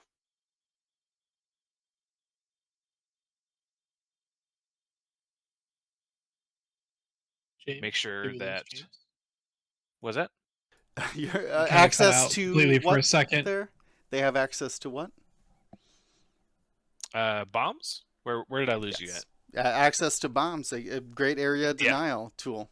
area denial. Yeah, exactly. So good area denial with ion bombs, especially making sure that they do that one straight or one bank could be just enough to get them out of range of an objective. So, and Vader's ion missile, not used a ton, but could be very dangerous in this instance. But that being said, Vader and Mauler are the only ones that in the faction that are getting free boosts a lot. And Soontir and Jindin are really the only other fast, like 5 speed with access to boost ships that can really speed their way across the field and contest those far objectives. And the bombers really can't zip around the same way that as easily as, like, as an example, A-wings could, or other other nimble interceptors. So they really can't contest stuff across the board unless they're able to, until they get into the center. Yeah, Mauler and Vader being limited on how many boosts they get per game, Right. and Suit Gen and kind of be the only feature pieces that will have access to boost to go get. Little Rear's in there, right? So he can help go get stuff, but he's you know he's susceptible to getting killed for doing so. So I guess the same can be said for any low initiative A-wing as well, but it'd have to be a lone wolf or rear that feels at least a little bit more comfortable with doing that. Outside of like, I think Keo is definitely one of the best pieces in the game as from the A-wing comparison to go get an objective far away and still have evade force.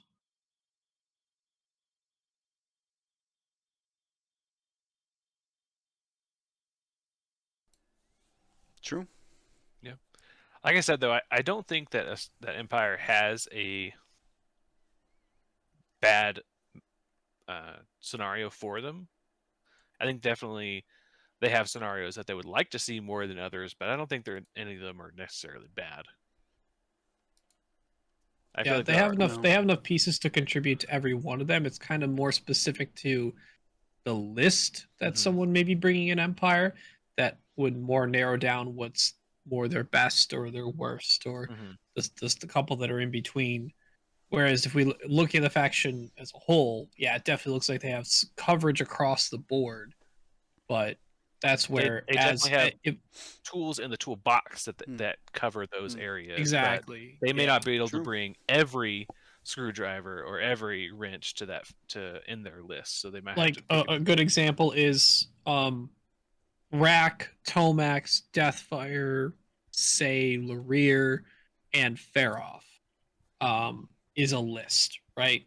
You put all that together and you're like, man, that one seems really good in assault, right? You got the medium base, you got the speedy Larir, you got bomb control, you have Rack as a big base with some like control denial type things with death troopers and Vader making you concerned about showing up in that certain area.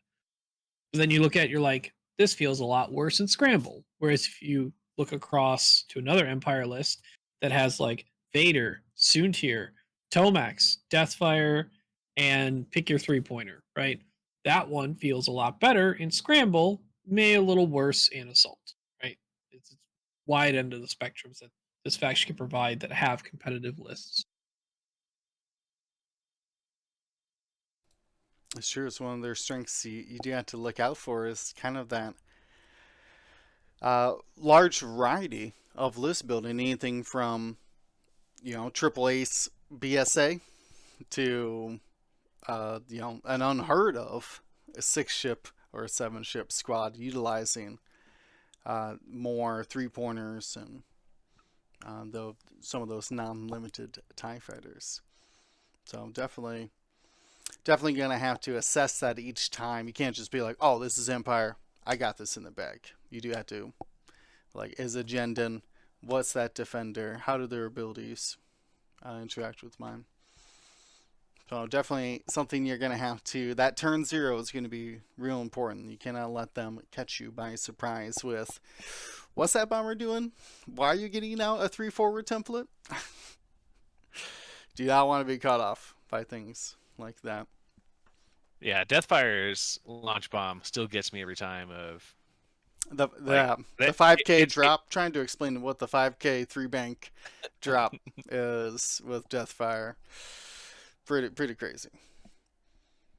Speaking of, though, other turn 0 things we could be looking at, Ryan put together an obstacle example. I got up on the screen here, I believe. There it is. Can you walk us through your idea for rock placement?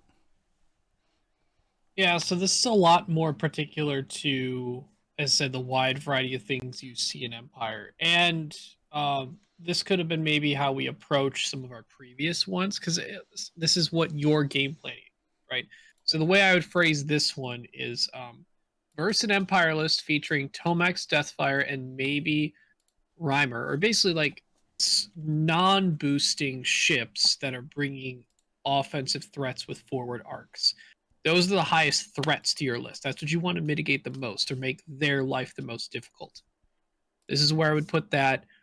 Similar to what I would use against a list featuring, if you were in our FO episode, a formation of rocks that mitigates the TIFOs. You want to crowd their range 4 band on their side, that when their approach is limited on this on the maneuvers they can do and the lanes they could take, or they're just gonna be subjugated to like coming in from the side and turning it, right? Then it becomes much more predictable. So you could do that as well to ships in Empire that if the bombers are a big threat, kind of the lower cost grouping, and you want to make them attack individually through lanes or take a far side approach to where they're slower, you could use this rock formation where you crowd their range 4 band on their side, generally one in the middle and one on each side, about range 1 to range 1.5 of that middle rock in the middle of their range 4 band. Any other formations from you guys that you think have worked well for you against if you wanted to disrupt their TIE bombers or similar ships? I just throw rocks out there, so I'm probably not the right person to ask. I think in the case of if I'm up against Empire, I generally try to just set up rocks that would be most beneficial for me. I feel like they have enough tools to get around any kind of nasty rock setup that I do. So I feel like I just try to set up the rocks that would be most beneficial to me. Yeah, as a clarifying thing, I would likely never put down obstacles that I believe would disrupt them if it disrupts me more. That's In all states of these qualifier, game yeah. plans, it's designed to, like, you would put this down if it disrupts them more than it disrupts you. If any of these disrupt your plans more, it's probably not worth doing. Will, we could probably move on to the next one unless you have a comment on versus bombers, or maybe No. you play a lot of Empire. What's made your bombers the most uncomfortable? Well, it would actually be a little bit of. It's hard to say because it is scenario dependent, but uh, because I think I normally have rack with us with the bombers. This next one that you had, where the center is crowded, has been the most difficult. It's hard to come in like a line or any sort of formation because we had to, pick our very narrow lanes. It's hard to fly like my Reaper next to my Decimator, next to two Yeah. bombers, And because we and all the have to and the split up. Tomax needs to barrel roll. So Yes, I need those a rockets. open lane for that, a larger lane than normal. So this Yeah, example and that's here to fight against the rack by crowding the middle, uh, I feel like that could be the most impactful against these types of Imperial beef list, the bombers, if you will. yeah, to help paint the picture for audio listeners. So, for in the next one that Will brought up, I had pictured a reversing an empire list featuring Rack as that is your highest threat that you want to disrupt. This one is it's not specific, but like you want to crowd the middle. Ideally, if you like with some level of triangle is probably the most consistent because you get to put down 3 obstacles, so you could put down a triangle. If they add more stuff to the middle to quote stop your triangle, they're not stopping it, they're just adding more rocks to a different shape. You're still creating a shape. um the key is to probably put the point of said triangle pointing at your opponent, because it allows the flat side or the quote bottom of the triangle, the wider end of where they're attacking from, to be when Rack wants to bank or turn in. Right after Rack does like a 3 or 4 straight up an edge, which is pretty common, and then banker turns in, his attack at the like controlling the middle is more limited on how he can move around. So you kind of want to put 2 parts of that triangle a little bit on your side of the middle of the board so that there's more for Rack to try to reach around to get around, or to have to cut through the middle and navigate those rocks, or cut underneath too early and generally be on your opponent's side of the board most. Yeah, I think Um, that all Yeah. makes sense to me. yeah. The next set is just kind of like variations on basically you're trying to mitigate the flankers, your Vader, your Jen, and your Soontir. If they're on a solo mission, or you think they're not going to want to challenge. I mean, the biggest thing here is this is assuming you are a generally a jousty list, or are better. You want the joust more than the Empire squad does. If they want it more, this is not the obstacle setup to do, because you're just giving it a much wider area for them to approach on a joust, and just maybe put some ships in a spot where like they're coming from different vectors, but they're still jousting you, and you can only point at some of them. So So, make sure you are the better jouster if you're doing this. Otherwise, the flank will not matter; they'll just come right at you. But essentially, you're putting up a sidewall similar to what I mentioned about First Order. There's just a particular position to put some of the obstacles there. So if Vader and or Mauler or Tomax or Soontir do that 5 straight with a bank boost, they can't 5 straight again without having some rock interference. yeah, sort of like stagger them to where they're after the 5 straight bank boost, they couldn't just 5 straight and continue the engage. They have to maybe 3 bank or 2 hard to avoid Yeah. the rocks, or have to like 5 straight and then barrel roll. You know, Yeah. You want to make it as not the least easy as possible, right? So, but again, bear in mind, if you're putting up a sidewall, you better make sure you are the one that would win the joust anyway, because then yeah. if they There's always if they mathematically win the joust and they know that, and you gave them a more open area to work with, they're gonna come get you, and you would have been sad to put up the sidewall.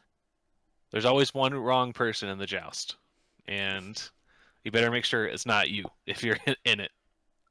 Sometimes you fly Arc 170s, and if you don't win the joust, you kind of can't do anything but joust. So you just try and joust as best you can and block as much as you can. That is fair. That is an old saying. There's always one wrong person in the joust. So maybe maybe it needs to be revisited. Yeah.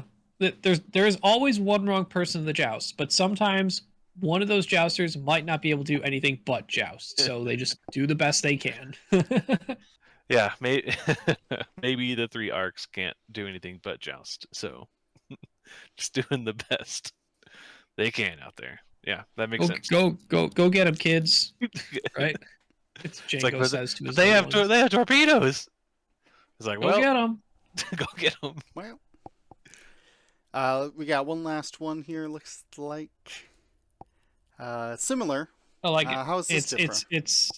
So I to clarify, the main variations I've added pictures for. One of the side walls is more angled, actually on a curve down towards your deployment area, because it's meant to mitigate a deep flank where something like a Soontir doesn't really want to engage close, or Jendon wants to go fast and wants to take that side. So you're actually trying to, like, once they do that 5 straight boost, there's like 3 layers of rocks that if you look at it from that diagonal point, there's really few ways to attack it. So they got to cut in either too early with a weird move, or they have to work way farther around, be perfect on their moves. This one's more just kind of in the middle. Just generally put like an average wall up. If you expect that the side attacker could reasonably go a little slower and cut it in the middle.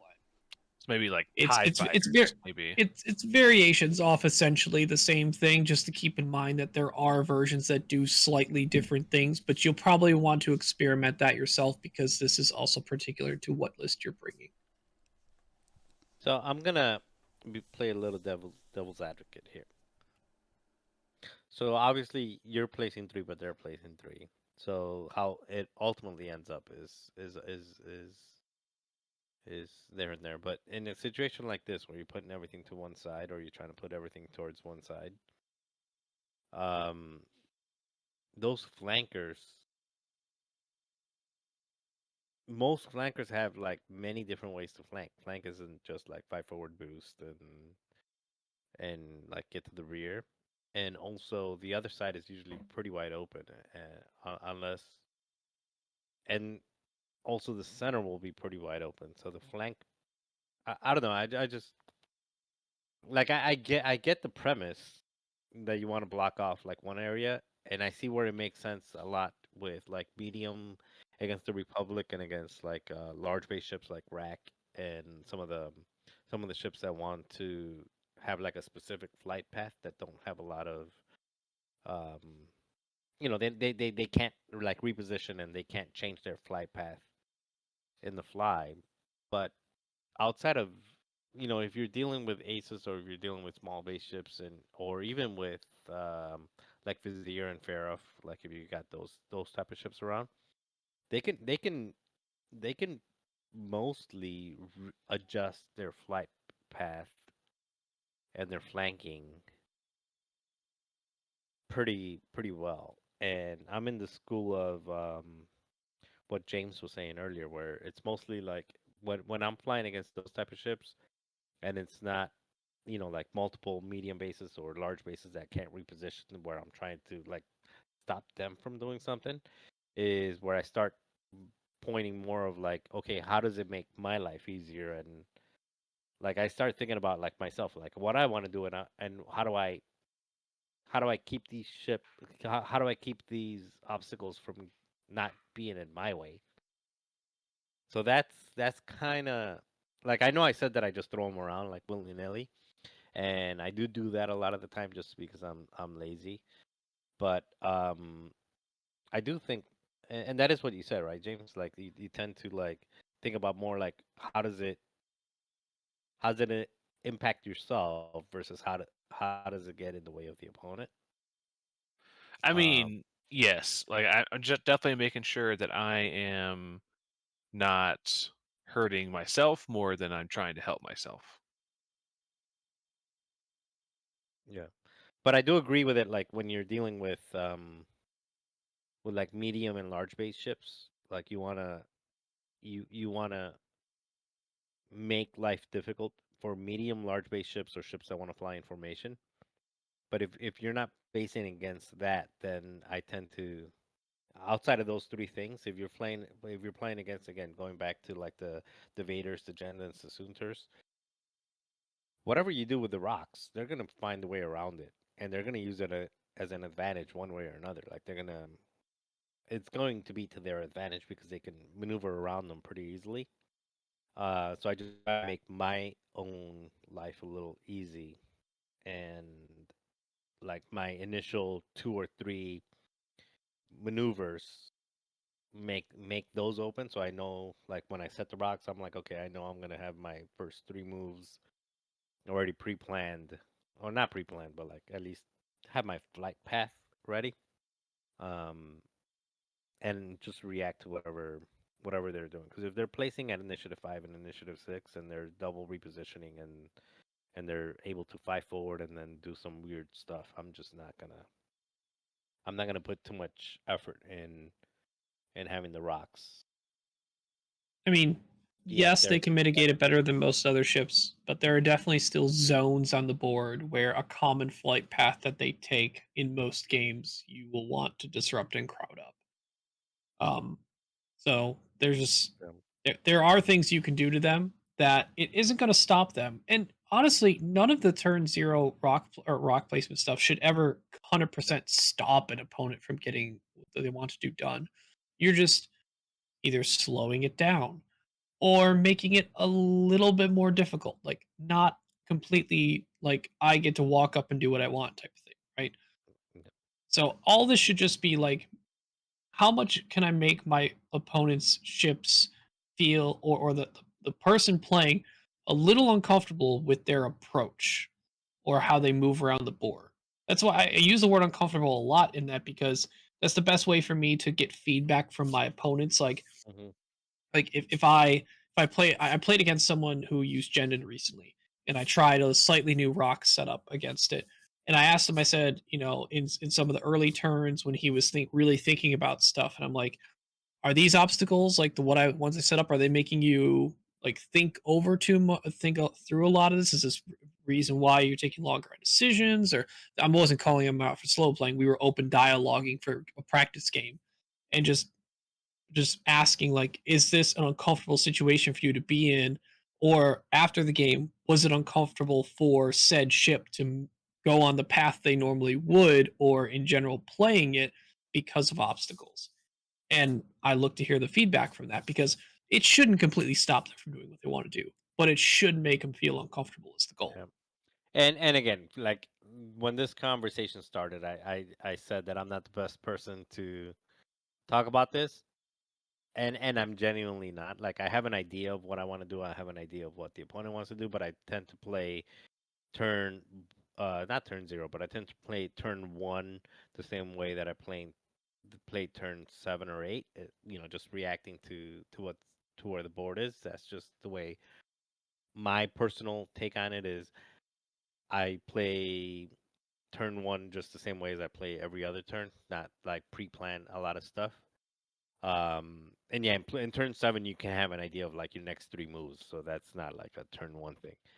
So I'm not saying I'm right. What I am saying is that while I do agree that studying and being good at this turn zero placement and understanding what the opponent wants to do and understanding how to place rocks, how to make life difficult on your opponent and make life simpler on yourself, and all of that adds like it's like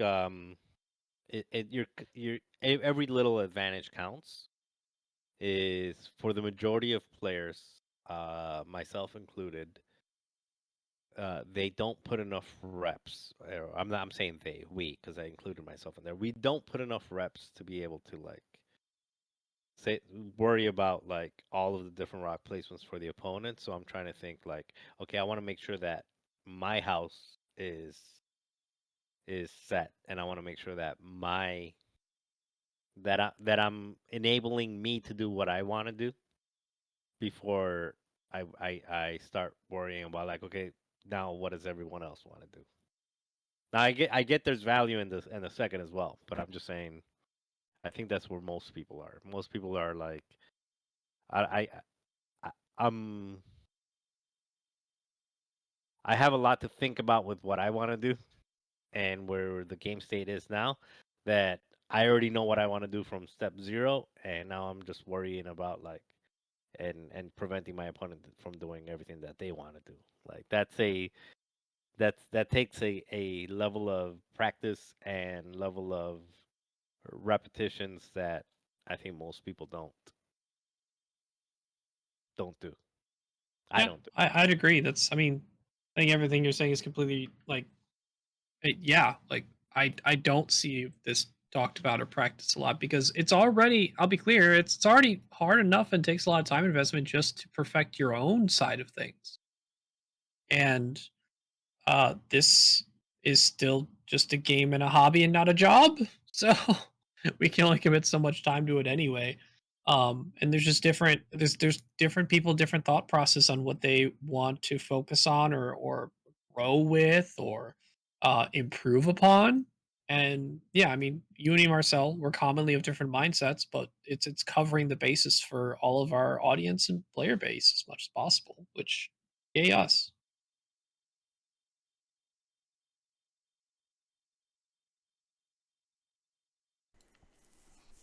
Very true. Very true. Um, I think we I think we got got. one little last part, right? Yeah, we gotta make it quick because we've already hit our time. That is target priority.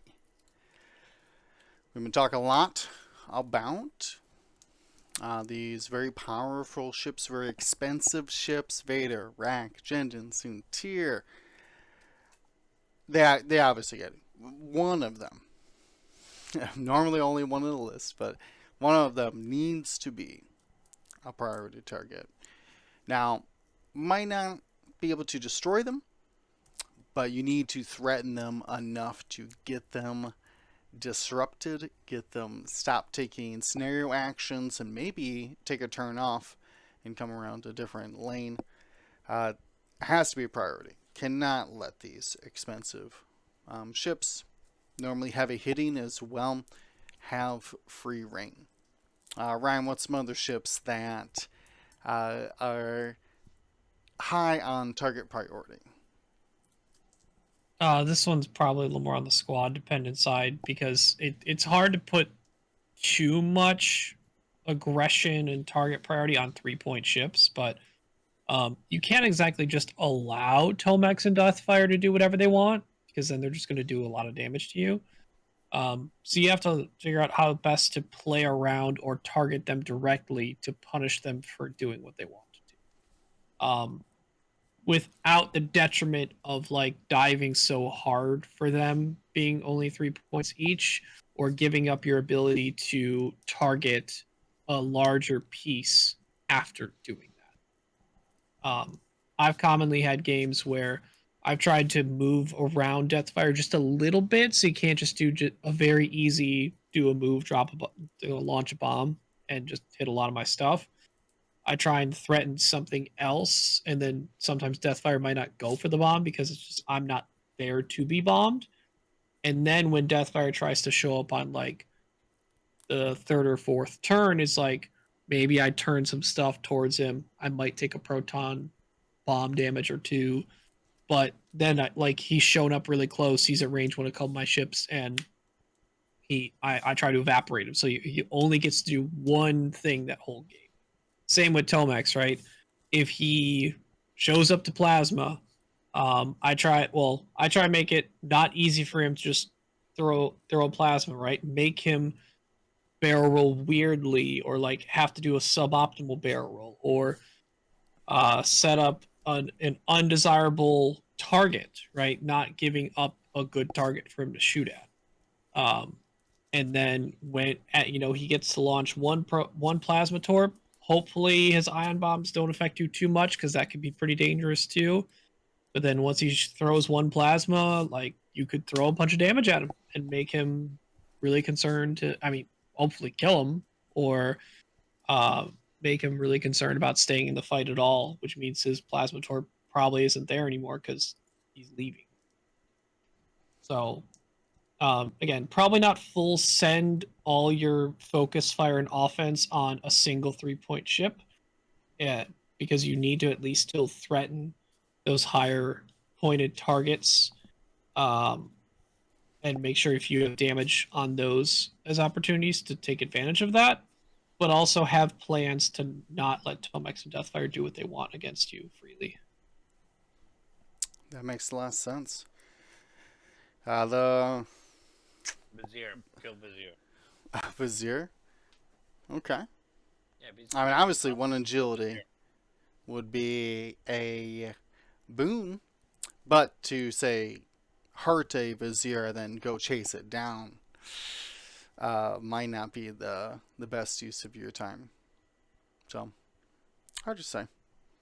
I mean, obviously, if Marcel, I would say go ahead and expand upon your thought about your focus on Vizier.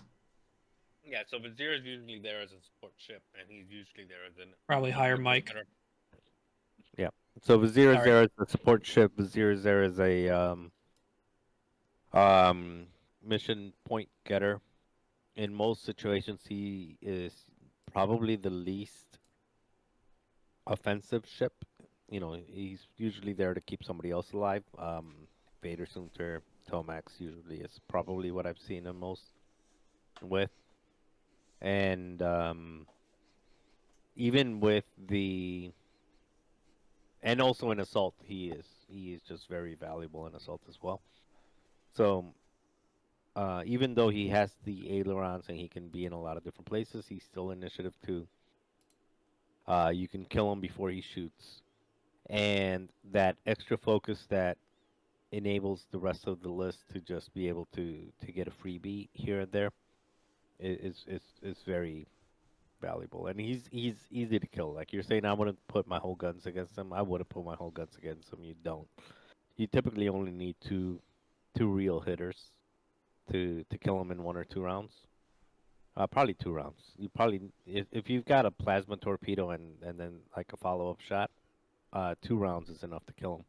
And most lists right now are like 5 or 6 ship lists, so that still leaves 3 or 4 ships that are not concentrating on him.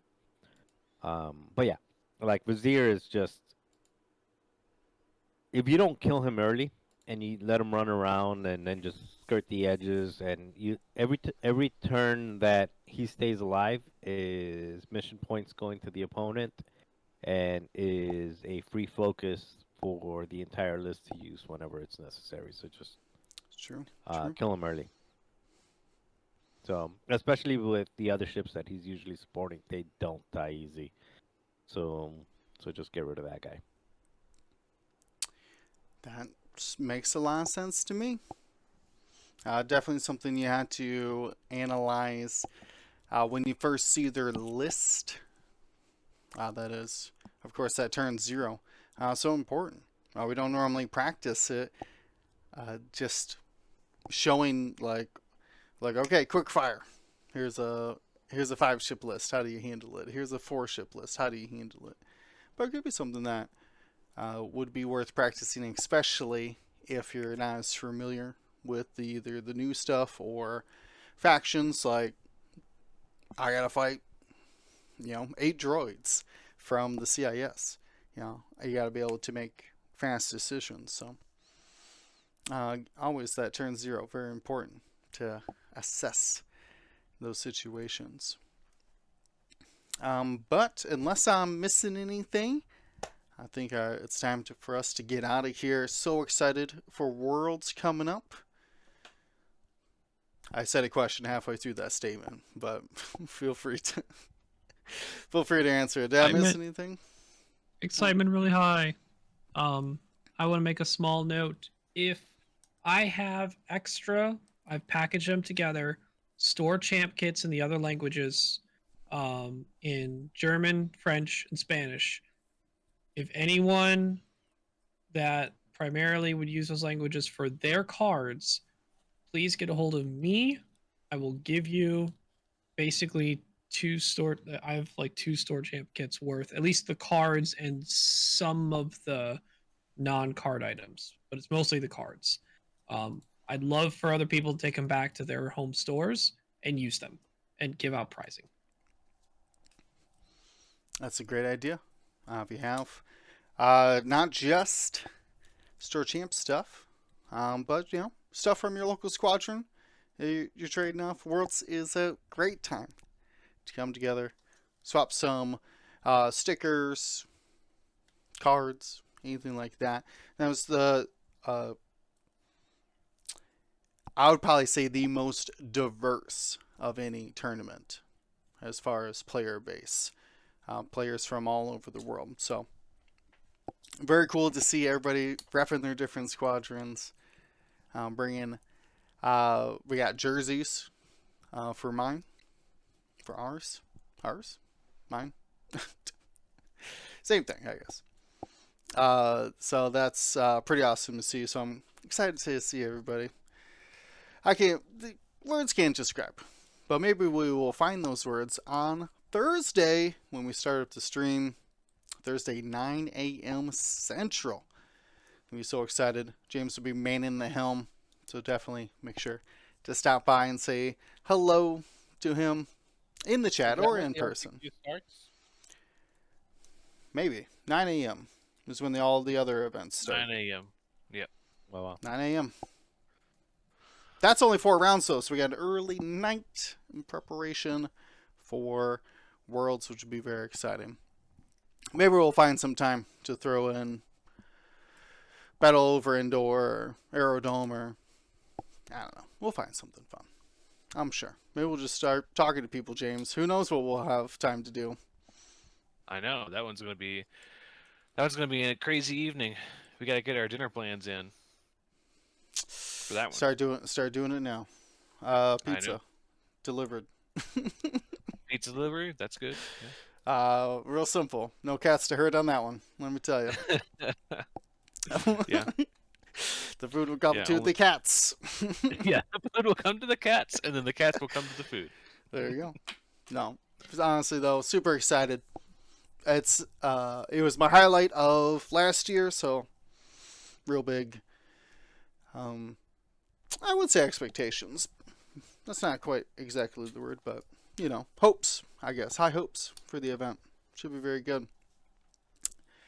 But for everyone here and Gold Squadron, we're taking off. We're getting out of here. We'll see you Thursday, all weekend, 4 days of X-Wing fun. So stay safe, stay smart. Gold Squadron out. Thank you to ISO, Danko, Baffle, Trojan, Prophet, Shadow, Tycho, Spice, Raider, Lancer, Fallen, Row 6, 626, Chief, and J List, our Grand Admiral patrons. And all of our Gold Squadron patrons and community members, thank you for your support. Gold Squadron out.